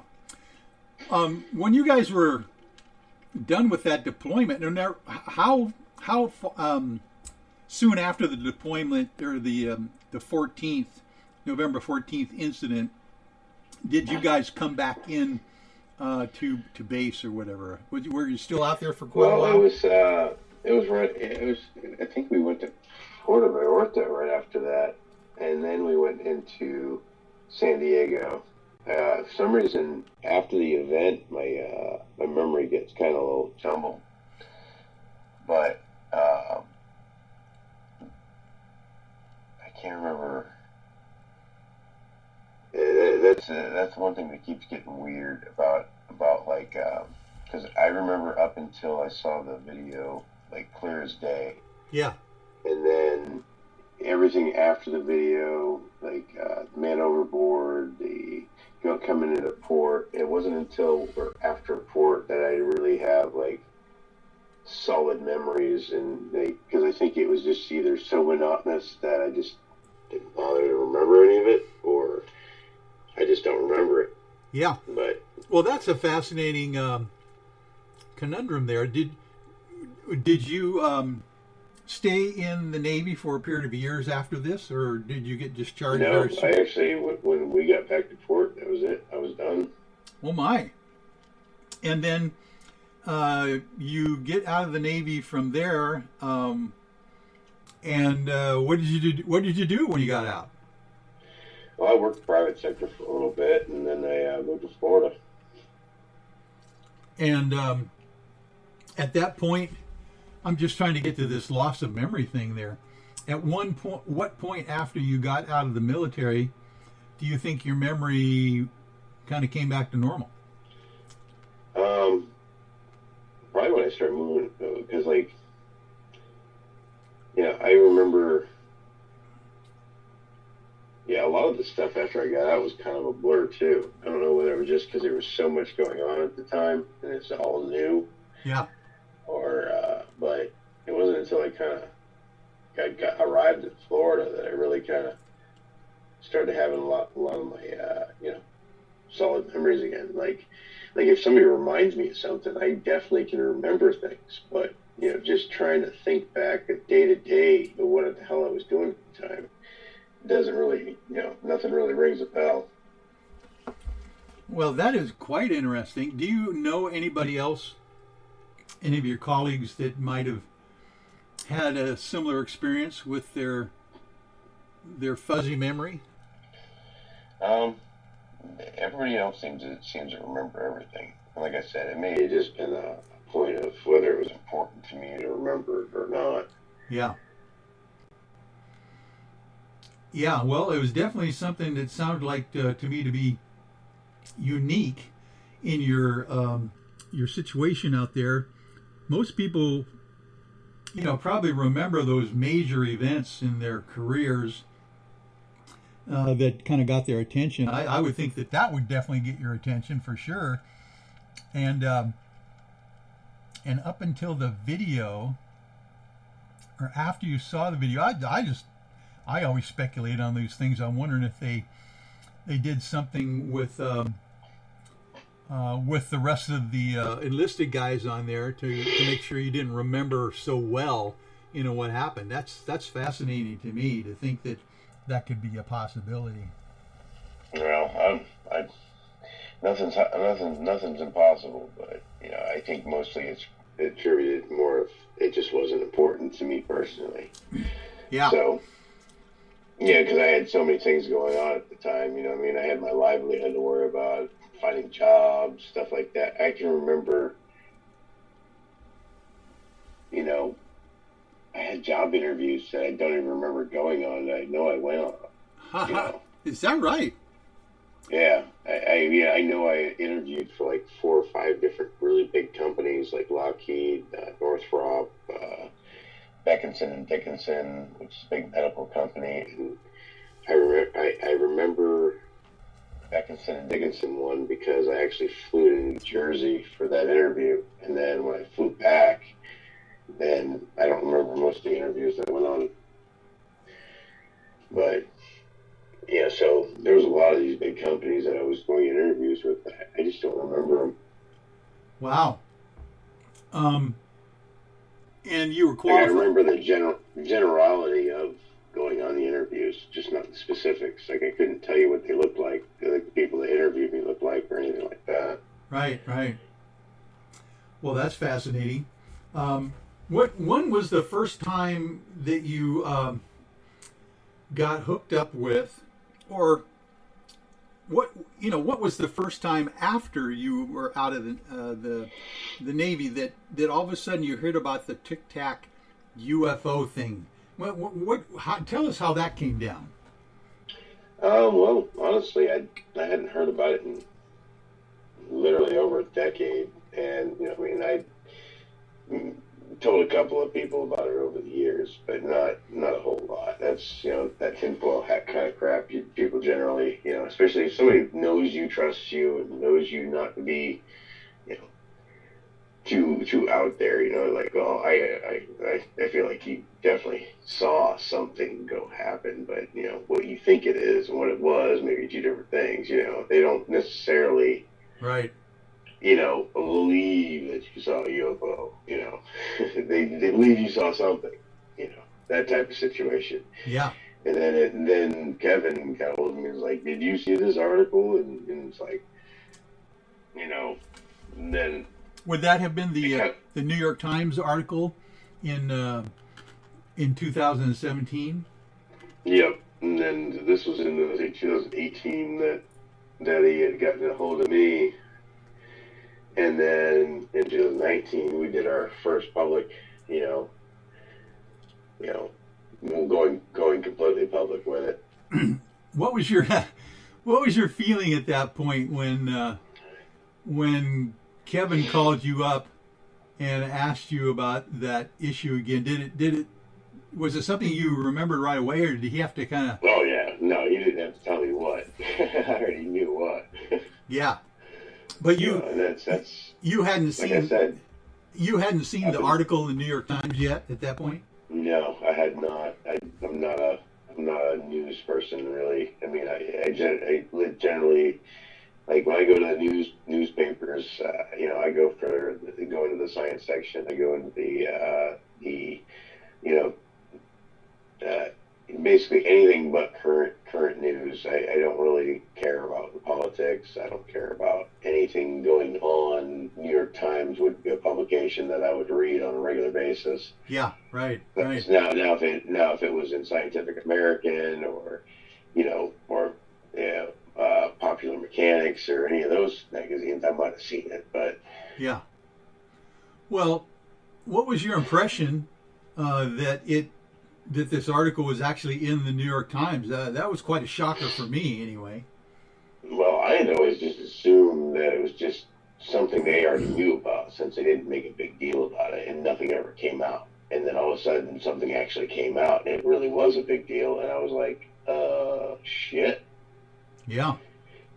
Yeah, so then at that point, it's just, well, what can I do? What can I legally do? And then, honestly, before I even came out public, I just, I double and triple checked, make sure I didn't, because I didn't remember signing some things, but it was just a chain of custody. I never signed any non-disclosures or anything like that. They never, yeah, I've never had anybody come to my door telling me not to talk about the event, So, I mean, it's obviously something they don't care that it gets out, so. Yeah, that is interesting. Matter of fact, when Kevin Day called you up initially about the New York Times article, what did he say at that point to you? Was he wanting to verify the event again, or what was he calling you? Well, he was wanting to know what I knew about it, and what my account of it was, and then got real excited by the fact that I did know something about it. Okay, why did he call you in the first place? I mean, why did he think of calling you? I don't know. I've never asked him. Yeah, that is kind of interesting. And honestly, since I got back together with these guys, it never even occurred to me to ask why. I wonder if, well, obviously, and I don't know, obviously, but did you guys know each other while you were on the ship? No, I knew Senior Chief, but you got to remember the disparity in rank. We weren't hanging out like buddies. Yeah. Okay. Now, me and Jason, on the other hand, I knew him pretty well, and I mean, you got to remember, there's only, it's a smaller boat, so I mean, there's only like 500 of us on the ship, so we all know each other. Yeah. I mean, how personally you know them is usually based depending on your work center and your rank. So who do you work with directly? Those are the people you know the most, and then the people within your rank, those are the people you know the second most, and then obviously people a little bit above you and a little bit below you, you know pretty well too, and then everybody that's probably I'd say 2 ranks above you and greater, but you don't know on a very personal level. Yeah. I'll bet there was a little bit of a shocker for you to get a phone call from the chief petty officer after all those years, huh? Yeah, well, I remember him being a very, very strict, by the book, by the letter of the law kind of guy. I mean, even Sean. The reason why I used to bypass Mr. Cahill is because I had gone through a divorce after our last deployment. So. When I got home, I actually went on unauthorized absence for like 10 days, and he had to arrest me. Oh my goodness! So when we went on those workups, I just avoided him like the plague. I'll bet, yeah. Oh my goodness! Oh, Gus, through that whole time, you're going through personal issues as well. At the same, it's no wonder you don't remember some of that stuff. Holy mackerel! No, yeah, there's a lot going on at the time. How old were you at that time, Gary? Mid-20s. A long time ago. Wow. Yeah, that's a big impressionable time of your life, and a lot of stuff going on at the same time there. So Kevin Day decides to call you up to get some kind of confirmation of what you might remember from the Nimitz encounter. And then, did he hook you guys up then, Kevin Day, with some kind of production company to do that first documentary? Well, he introduced me to Dave Beatty that wanted to basically he was priming me through Dave Beatty. Dave Beatty, which did the video, the Nimitz encounter.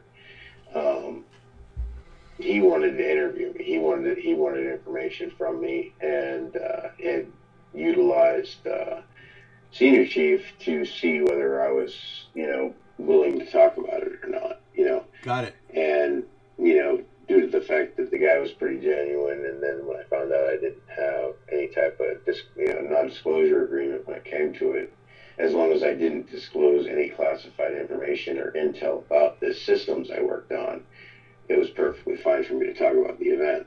Yeah. Yeah, that Nimitz. At least legally. Right, there you go. That Dave Beatty documentary is just excellent. Now, I've never seen anything that was anywhere near it as far as graphics and explanation of the event. Well, it blows your mind that one guy did that whole video. I mean, he was it. Yeah. And that's it. No, you're right. I mean, in the quality of the interviews that each one of you did. So even that was kind of like, I guess serendipitous, or what are they calling it in the field?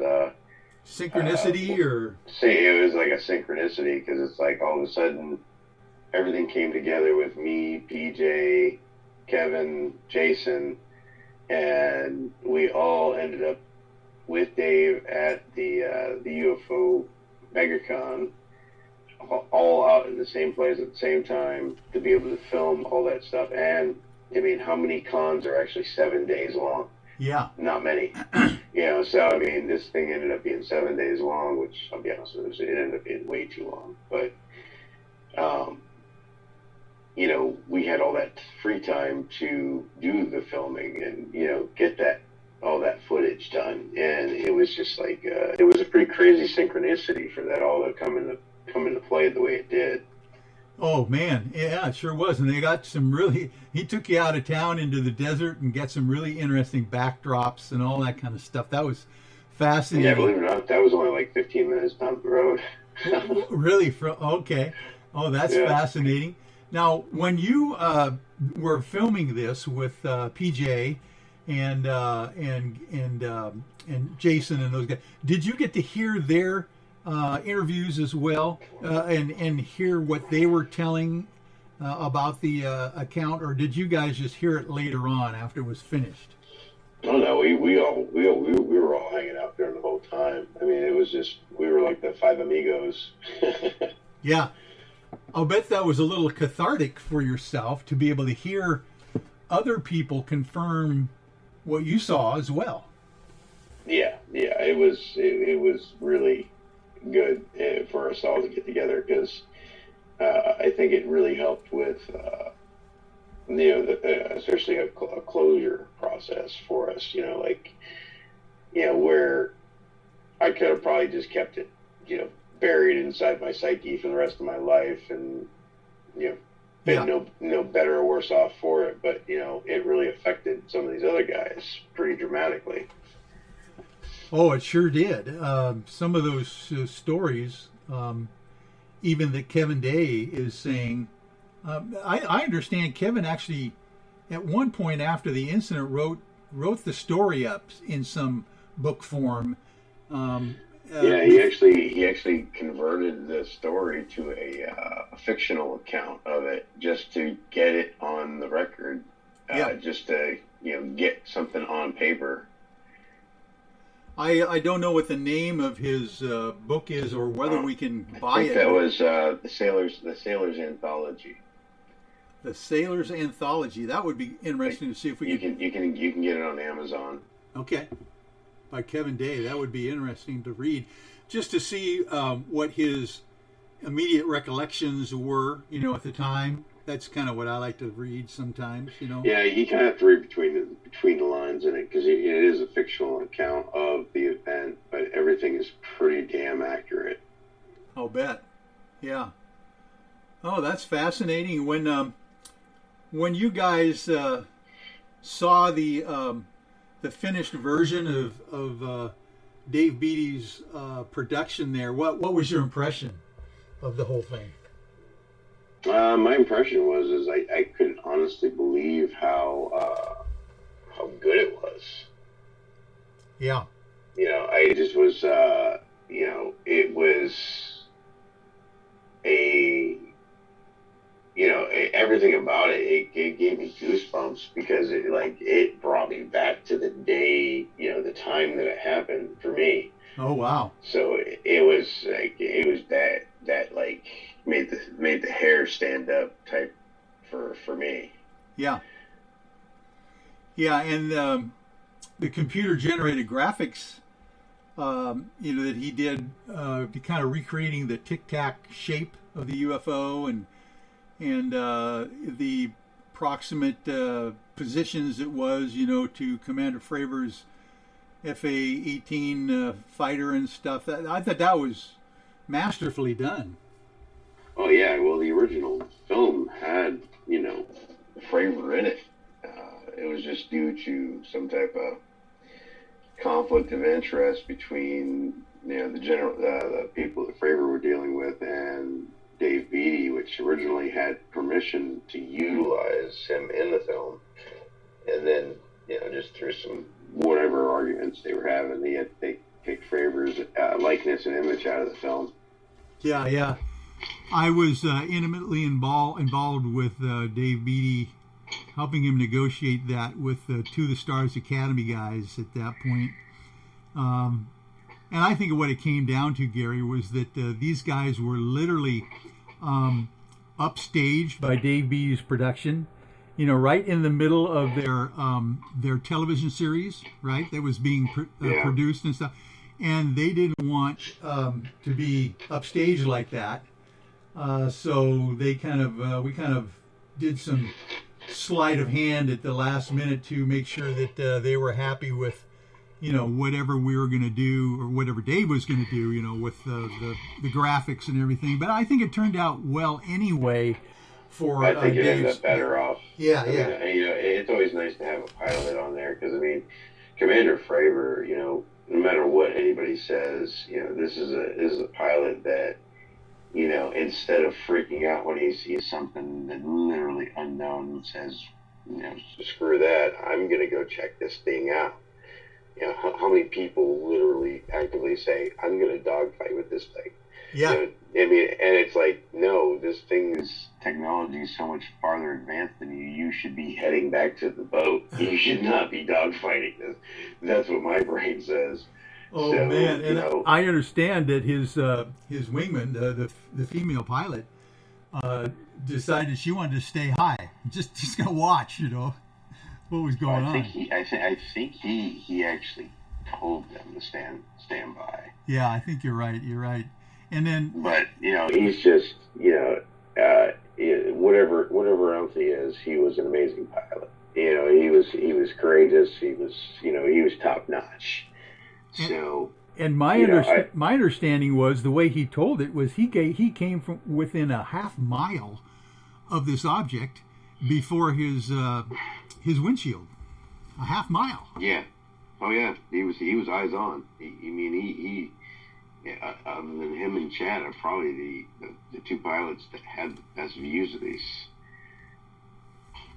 Wow, it's just and then, like you say, this thing just disappears over his cockpit in a matter of a second, and then appears supposedly at his cap point, waiting for him there right afterwards. I bet that shocked everybody. Yeah, it's just everything these things could do was just truly on an entirely different level that just defies any of our understanding of what's possible right now. So it could be as simple as this technology was so much farther advanced. It'd be like us going back and tapping into somebody's FM radio communications. Not real hard. Yeah. not we go back to the 20s and 30s when they were just using FM, non-modulated, non-encrypted transmissions and listening in on them. It could be just that simple to that kind of tech. Yeah. And the fact that they knew where the cap point was, where they were supposed to rendezvous to get started on their war games and stuff, without supposedly anybody broadcasting it. I don't know. I suppose it's one of those things that's built into the system. So Commander Fravor knew where he was supposed to go, but he wouldn't be telling anybody necessarily, would he? No, I don't think the cap point would have been broadcast to anybody outside of the people that needed to know it. So yeah, those points and things like that are ever changing and evolving throughout a combat scenario. So the cap point isn't even it's only permanent until the next cap point set. I see. And is it my understanding that it was the Marines were also involved in this exercise, the Marine flight?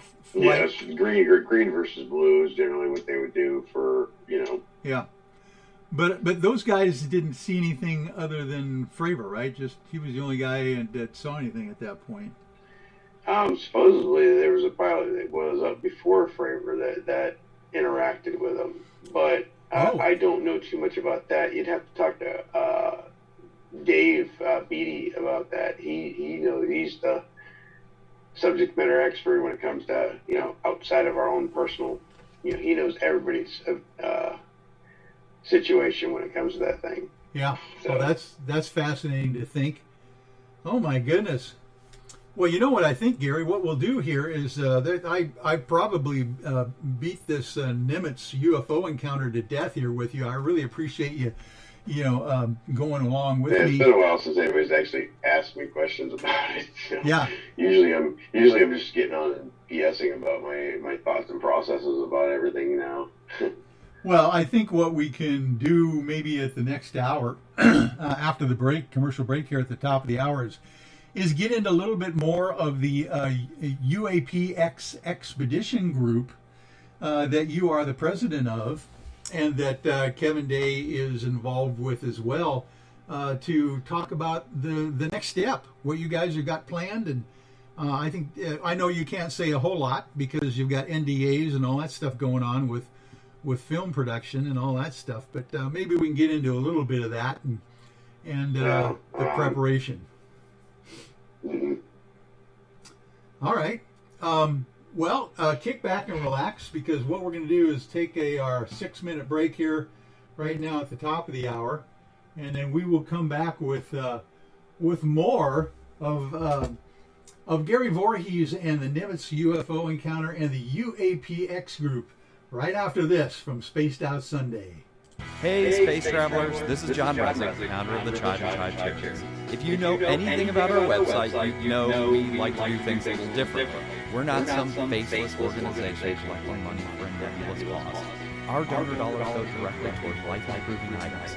Then we give those items directly to an underdog who needs it most.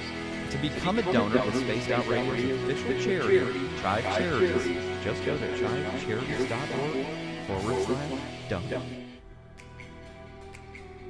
Are you an experiencer of something strange that can't be explained? Do you want help finding out what's going on? I'm Ryan Stacey, head of the Experiencer Support Association, otherwise known as TESSA. We've teamed up with Spaced Out Radio to investigate cases filled out in the SOR Sightlines report.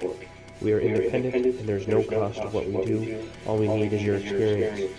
Let's find out what's happening together on the SOR Sightlines report.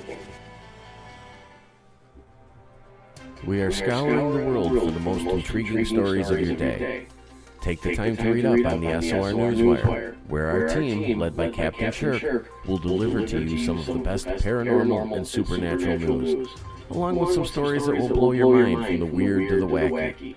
It's the news outside the news that piques interest, and that's what we're looking to deliver to you. The SOR Newswire, only at spacedoutradio.com.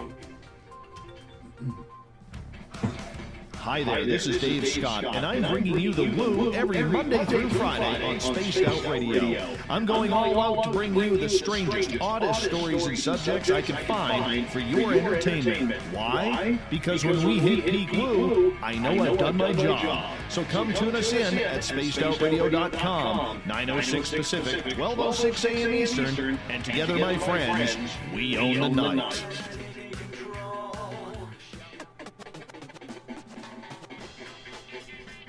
The SOR Vault is open for business, and do we have some cool swag for you to pick up? All you have to do is head over to our website and click on the SOR Vault. You have a variety of cool logos to choose from, and put them on anything you want. T-shirts, hoodies, hats, coffee mugs, you name it, we can get it to you. So do your shopping by supporting the story you read. Get your Spaced Out Radio swag at the SOR Vault today. If you like it hot, real hot, then heat up your meals with Bumblefoot hot sauce. Get your Bumblefoot hot sauce today. The sauce, Bumblelicious, and the 4 million Scoville unit. Bumble, we're going in hot, real hot, coming out even hotter. Keep the milk nearby. And tantalize your taste buds tonight. Bumblefoot hot sauce, available now at kajans.com. Hello, space travelers. It's me again, Carl. Don't Don't forget to join the Space Travelers Club for just $5 a month. And follow Spaced Out Radio on Twitter at Spaced Out Radio. Our Instagram, Dave Scott SOR. Our Facebook page is Spaced Out Radio Show. Our archives are free at youtube.com/Spaced Out Radio. Come woo it up with Spaced Out Radio today. Bye!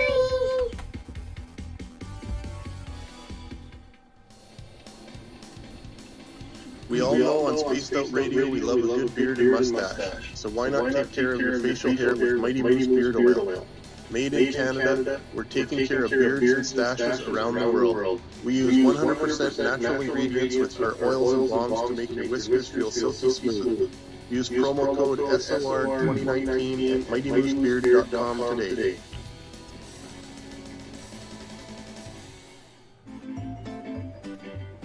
Looking for creative ways to get your company out in the public? How about advertising on Spaced Out Radio? Our sales department is waiting to hear from you, and we can work around any budget. From commercial spots to banners to special promotions, there are many opportunities to get your name and product out to our SOR listeners. For a price guide and more information, please contact us at sales@spacedoutradio.com. Get your horns up with me on Spaced Out Radio. This is Ron Bumblefoot Fall. Come tune into SOR where you can hear me rock out with Little Brother Is Watching, the official theme song of Spaced Out Radio. And then come on over to bumblefoot.com where you can find out about my tour schedule, my music, and everything else. Bumblefoot.com keeps you up to date on what I'm doing and the best way to stay in touch with my music and music camps. Sign up for my newsletter at bumblefoot.com and remember, Little Brother Is Watching. Hi, this is Amber Becker, and I want to invite you to subscribe to our YouTube channel where we store all of the SOR show archives for free. And as an added bonus, every 2 weeks I'm posting brand new content on Cryptid Tales, where I will get into some of the spookier legends and folklore from around the world and tell the stories that go with them. Find us at youtube.com/Spaced Out Radio and check out Cryptid Tales today. Drop a comment and let me know what you want to hear. See you there. For the price of 1 cup of coffee a month, you can become an SOR Space Traveler. The Space Travelers Club is a place where you can interact with other listeners, either live during the show or on our great forum. We want your stories, pictures, comments, and ideas. You'll get live video streams, exclusive content, and be a part of our newsletter. Stay in touch with everything SOR. The Space Travelers Club is just $5 a month at spacedoutradio.com. Hey everyone, I'm John Edwards. And I'm Stacey Edwards. Together we're taking over Saturday nights on Spaced Out Radio, where we're going to bring our own experiences of the paranormal and talk to the best people we can find to help bring you answers to your strange tales. We're here to entertain your need for weekend. Woo! So tune us in at spacedoutradio.com starting at 9:06 Pacific, 12:06 a.m. Eastern, where we can all get a little spooky together. Spaced Out Saturday nights right here at spacedoutradio.com.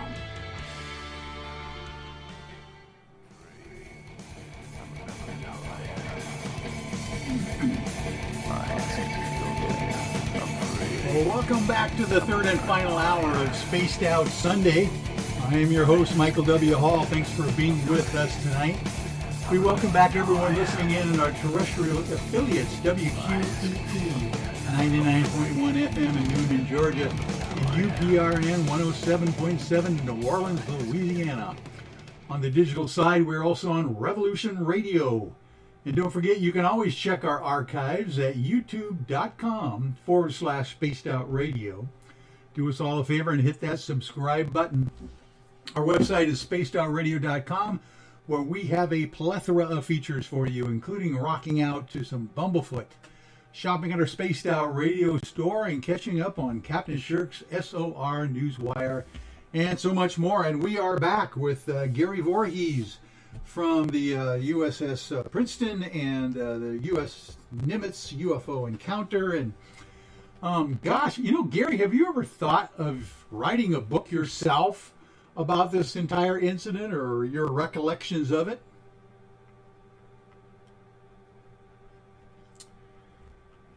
Are you there, Gary? Woo!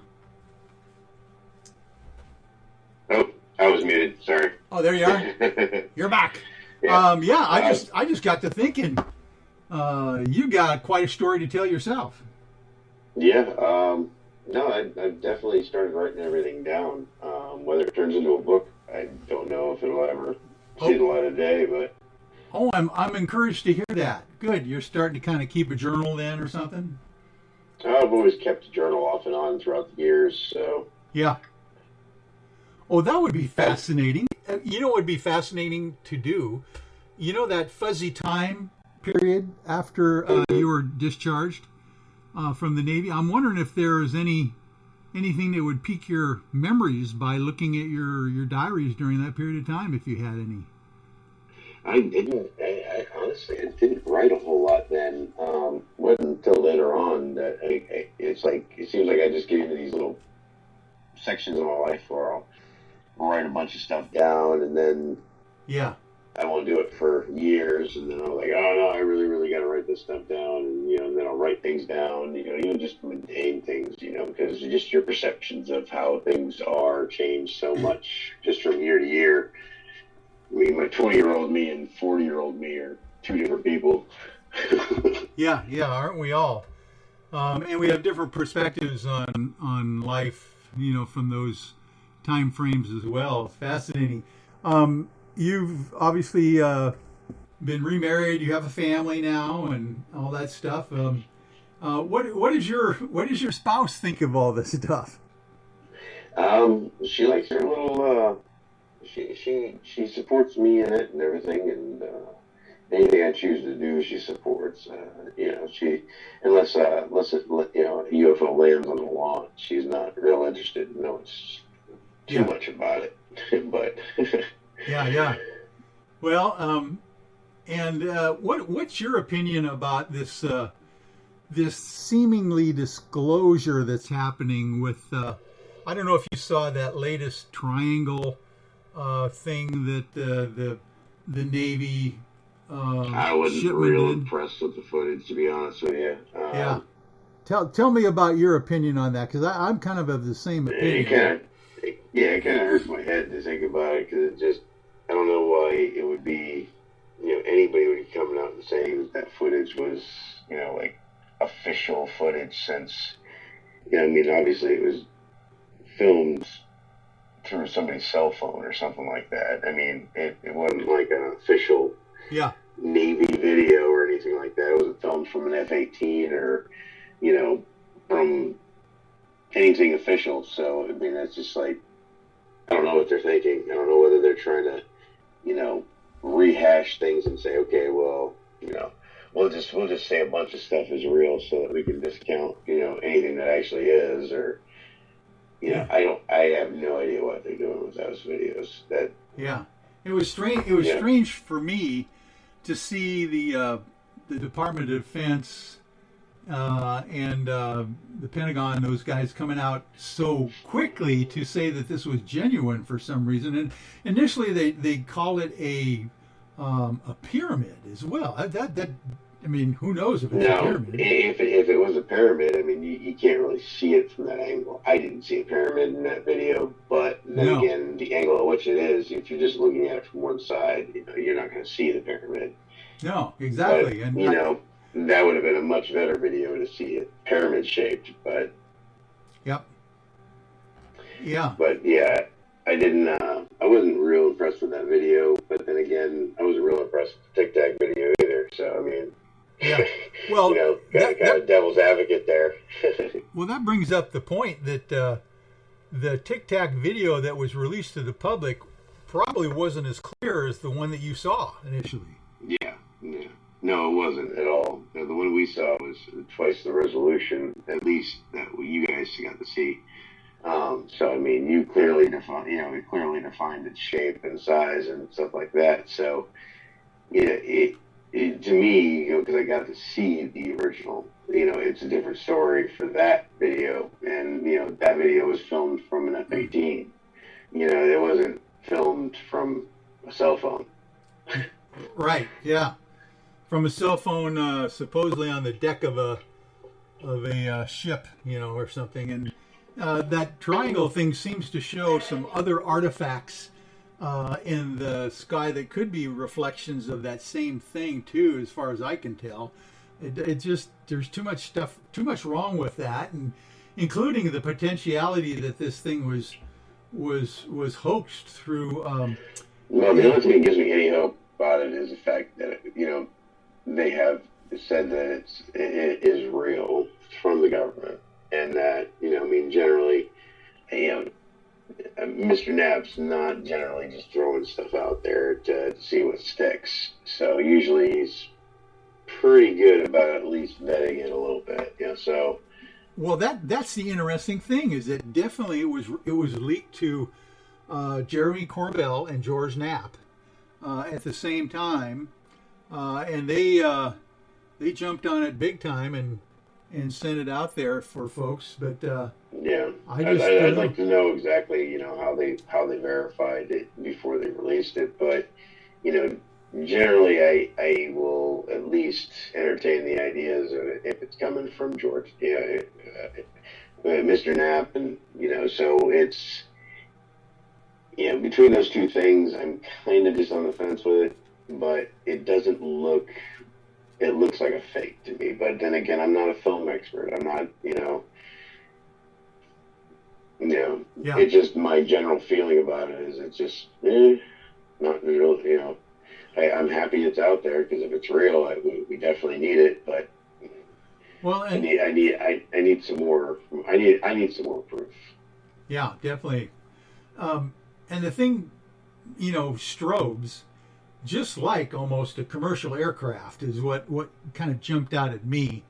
It was quite kind of like standard strobe stuff, It wasn't unique in that regard either. What do you think is the overall agenda here with the Department of Defense and the Pentagon seemingly trying to red pill people on this whole UFO thing? It's just kind of unique what's going on. I think it's just trying to be directed in a certain way. And honestly, this whole disclosure thing, I think it's probably just going to end up being more of a, we're going to give you an inch, but we're going to use this situation to put into effect new control factors. Yeah, bingo. I think you're right there. What's your opinion of this Senate Intelligence Committee mandate to come out with a UAP task force unclassified report in June? I don't have much faith that that's going to turn up anything more than the CIA one did. When it comes down to it, once we signed the National Defense Act back in the day, it literally gave them the ability just to say, okay, well, we could include that, but you know what? That's a matter of national security, so we don't have to. Yeah. So I mean, anything invading our airspace, anything to do with our capabilities, it's all national defense. And they don't. It's all. They don't have to disclose any of that. Yeah, and that's the conundrum. Indeed, they don't have to, but they seem to be touting these videos, gun camera footage, the go fast, the gimbal, and the tic tac, as being unknown. For some reason, they keep touting those, even though they don't have to disclose anything. There's some threads that have been nagging at my brain that I've run into throughout my own just perusing of random information all over the friggin' place. It's just like there's over 40 agencies around the world there that have, or 40 countries that have space programs now. And that could be as simple as just putting up satellites, or just with the intentions of doing something in space. But there are quite a few countries that are now going to the moon, sending stuff into the moon, sending stuff to Mars. It's only a matter of time before whatever we know, everybody else knows, or if they already know, they're going to disclose. I mean, I just saw a Russian video the other day with a bunch of Russian officials talking about, the fact that they've tried to shoot them down. They've chased them. They've chased USOs. They know about these things, and they're being very candid about it. So yeah, it's a matter of, I think they're just kind of being dragged out of they're making the wolf take its sheep clothing off. Yeah, it's a good point. I wonder whether Russia or China even would be disclosing what's going on before we did, or maybe even threatening to do that. Who knows? Maybe that's why there's a concerted effort to get the general public up to speed on something anyway, in that regard. Yeah. And I think just with our current energy crisis, with us, with fossil fuels and greenhouse gases and global warming, and just about everything under the damn sun being attributed to the fact that we basically are just burning through all of our natural resources. I got a feeling that we're going to come into another technological epoch, like we did when we moved to the microchip. Because there was a big jump from the transistor to the microchip. That's a big jump. Oh man, and it seemed to happen so quickly. Yeah, less than 200 years ago, we were literally still cooking over fires, like actual fires. Yeah. Exactly. Yeah. And then now we're nuking stuff in microwaves, or Oh, it's fascinating to me. Especially since, as you well know, I've been involved with that Admiral Wilson UFO smoking gun memo that mentions stranger things in there than I can even account for, like different dimensions, of travel. Those UFOs that can travel through interstellar space and underwater and all that stuff. That just blows my mind to think that there's official documents out there talking about those things. Well, I'm sure just about every subject on the planet has been broached through an official document of some type, because when it comes down to it, every crazy idea you can think of has to be accounted for. Yeah. Even in a professional sense, no matter how unlikely the case, there's solid math saying that there's probably parallel dimensions. I don't know. Yeah. It's still, all that stuff is still just theory, but there's definitely multiple dimensions, there may be multiple realities.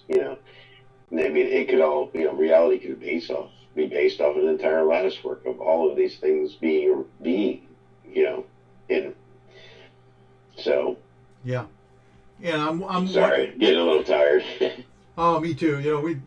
We don't have to go beyond the bottom of the hour here if you don't want to, but we're getting close to wrapping up here.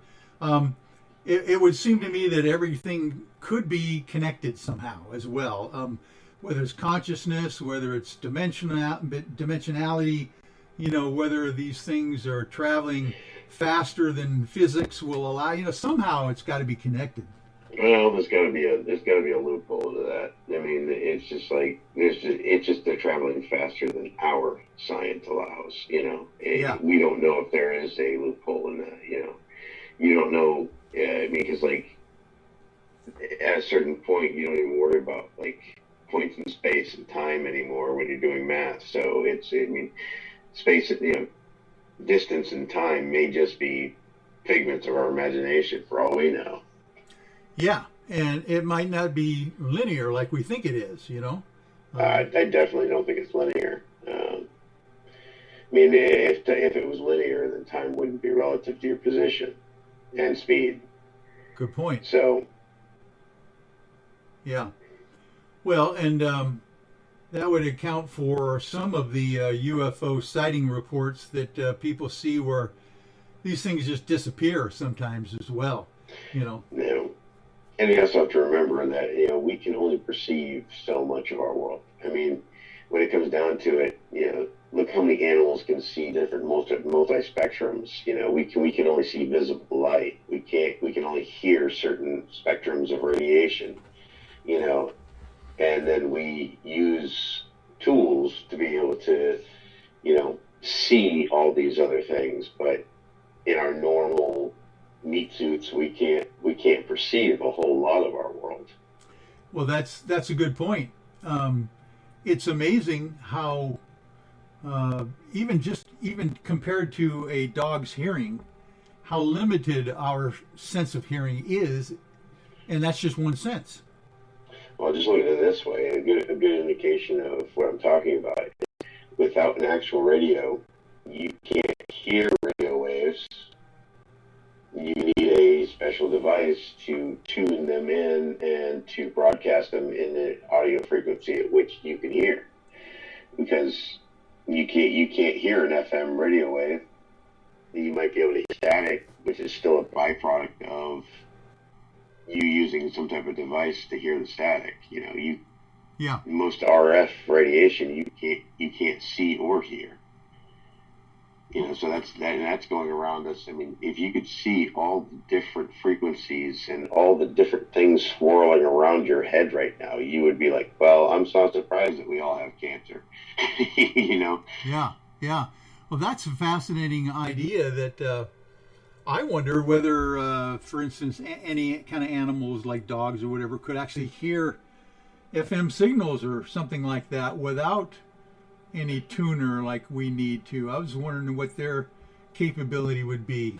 I know they can hear those dog whistles, Yeah, I know they. It depends on the animals. But the point to what I was saying is just the fact that if there's multiple dimensions, if there's a higher dimensional being standing in front of you, there's no reason in hell to think that you could even perceive their existence. Yeah, good point. And that, I don't know how woo-woo you want to get, but I have heard these strange stories of Bigfoot even, fading in and out of vision or something like that. They don't seem to, a lot of strange, even ghosts, these things are just like appearing and disappearing. They could be just, you perceiving something from another reality too. Right. You could be living your entire life just drifting between different realities and you not even know it. Well, I feel that way, but sometimes myself when I wake up from quite a vivid dream, I'm going, what was that all about? I was so real feeling that you wonder whether that world exists. Yeah, I know what you're feeling. I got a couple of recurring dreams from childhood that are vivid every time I have them. They're just like that could be a real place. Yeah, like flying dreams. I don't know if you have those. Yeah, I had a recurring one since I was a kid, where not necessarily like flying through the air or something, but just like I can honestly almost feel myself being able to hover over the ground, like just above the grass. Like if there was like a field of tall grass, like wheat, like I can hover over the top of that, like Superman style. Yeah. No, I totally can relate to that because mine is the same way. I can't just like jump up and fly like Superman, but there is this thing where I can actually just leap a little bit and just hover there. Yeah. Like you can almost feel like how it could possibly be done because of the dream, but then, you can't do it when you wake up. Yeah, right. And it's just, it's kind of fun. Matter of fact, I every once in a while, I'll be able to wake up from a dream like that or something and then go back and join the dream again. It doesn't happen often, but sometimes I can actually get back into it. That's fascinating when I can do that as well. I had a creepy one that reoccurred a couple of times. So it was that we had landed in the Port of Vallarta, and there was something wrong with Port of Vallarta where there was like crevice or crack had appeared underneath like one of the buildings. I went down into it, and it was kind of like a cave, and like there were all these like green pods where these these creatures were living in it. Then that thing was freaking reoccurring. But I think it was just like I think I read something sci-fi or something prior to having that one. But it had happened it was like one of those super vivid ones. So you wake up in a cold sweat, like, oh boy, that was creepy. Yeah. Yeah, and you think to yourself, oh my word, I'm so glad that's not real, you know? Yeah, oh yeah. Yeah. Oh, I've had a few of those where you just go, oh, and then you wonder if you should go back to sleep, you know? You don't necessarily want to go back there. And No, stuff, usually there's a good 20 minutes before I'm able to shake one of those off. Yeah, oh yeah. Oh my goodness. So, you know, I've never really asked you, have you ever had a sighting of a UFO or anything like that other than the Nimitz encounter? I've only really had two weird things. I mean, generally everybody has kind of odd things that happen throughout their lives. You know, I had a car accident when I was a kid where I had rolled a vehicle, and I mean, we're talking like totaled the entire vehicle. And, whoa! It was I walked away with just a mild concussion and a couple of bruises. Oh my goodness! Yeah. Your guardian angel was working overtime there. Well, I can remember during the accident how time slowed down, and I can remember even moving stuff out of my way that I knew was going to hit me, like in the air, like because there was so much crap in my vehicle. Because being a teenager, you know, I live out of my truck vehicle. Yeah. I can remember moving stuff like everything just slowed down to a crawl, and then all of a sudden the event was over, you know. And then I just remember being able to get out of the vehicle, walking away over to the road, and then a guy had come up and was like, "Oh my God, is there anybody still in that car?" And I mean, you know, like, no, I got out. He goes, "What do you mean you were in that car?" You know, and he was just, you know, oh shocked that I was in the car. Yeah. You know? So and the fact that you got out is another amazing thing. Yeah, and then you know, throughout my life, definitely, if I'm a cat, I've run out of lives at this point. It's amazing I'm still alive, but then there was a point where right before my grandmother died, I did have the only premonition style thing that's ever happened to me. And the only reason that I believe that it could be possible is the fact that I had a dream about my grandmother dying, and I dreamt the entire event from a certain point to a certain point, and it was in very, very, very, very, very detailed, vivid, down to the point where I was actually able to modify the situation to my own needs because of knowing exactly what was going to happen. Oh my! But it was the only time that's ever happened, and never been repeated since. Yeah, and when it actually happened that way, I bet that really caught your attention. Yeah, it caught my attention enough to where, you know, it's like, man, where's the lotto numbers when I need them? Yeah, right. Oh man. But yeah, it was honestly, I had planned on going to a friend of mine's house instead of going home during that leave period, and ended up going home instead, and because I had that dream. Oh, I see. You know, and it's just like when I got there, I already knew my grandmother was going to die while I was there, and then my great-grandmother, my grandmother's mom showed up without anybody asking her to come down too. You're kidding. And and I can remember just understanding, you know, I know why she's here, you know, and then it's just like, yeah. And then all of a sudden because the trigger to the event was when I would hear a message from my grandfather on my mom's answering machine when I got back from somewhere with my stepsister. Yeah. And then, you know, I remember walking into my mom's house and seeing the answering machine with the blinking red light, knowing it was about to start. Like immediately knowing it was about the whole situation was about to start. And so I just said, no, we don't need to answer that. We just got to go to the hospital. You know, grandma's going to be passed away by the time we get there. You know, just let's go. You know, and she's just like, oh, well, you don't know that. You know, and then she got in the car, and then of course she was passed away a moment before we got there. Boy. You know. Oh boy, I bet your family members were shocked when you when you told them these things? Well, they had just assumed that I had listened to the message. Now, the only person that knew I didn't listen to the message was my sister. Got it.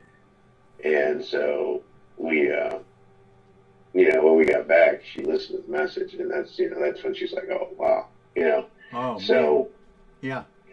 But it was, my grandfather saying, grandmother was, she's probably not going to make it, and you need to come to the hospital. So. Oh my! I really appreciate you sharing those interesting anomalies in your life there, Gary. And then, of course, the Nimitz encounter, and I mean that was it. There you go. And that's there you go. Then you got the one of the most amazing things in the history of ufology happening there under your watch as well. Gary Voorhis, I want to thank you so much for being with me tonight on the Spaced Out Radio. This was quite an enlightening interview, and I really appreciate your time staying up so late out there in Florida. Yeah, no problem, man. We're going to we'll take a break now, and then we'll let you go here. And I think I'm just going to wrap up the show at this point, just to make sure we can both get some sleep ourselves. Yeah, I got to be up for work. Oh my, yeah. Is there any other last thing that you want to say about people that want to know a little bit more about you, or do you have a Facebook page or whatever? Well, you can easily get hold of me via Twitter, Gary Voorhis, or just at Gary Voorhis. I'm very. You find Michael, you can find me. Yeah, and that's Voorhis. Voorhis. Yeah, I'm open to pretty much any questions anybody has. If they're as long as they're relevant, I'm not going to tell you what color underwear I wear, but we'll go from there. That's right. All right, Gary. Well, thank you again, and thank you for your service, and thank you for all you're doing out there with the new UAPX group as well. All right. Take it easy, brother. Okay. You too. Thanks. Bye. There once was a man who had some land in eastern Washington. On his land, this man he had a deep dark hole of pond. People came miles around to throw their trash down to see how deep the hole was and listen for its end. Then they paid the enforcement off his land. They paid him off and sent him off down under with a plan. They had nails hole and covered it up so never it could be found. So no one would ever know which deep down there's ground.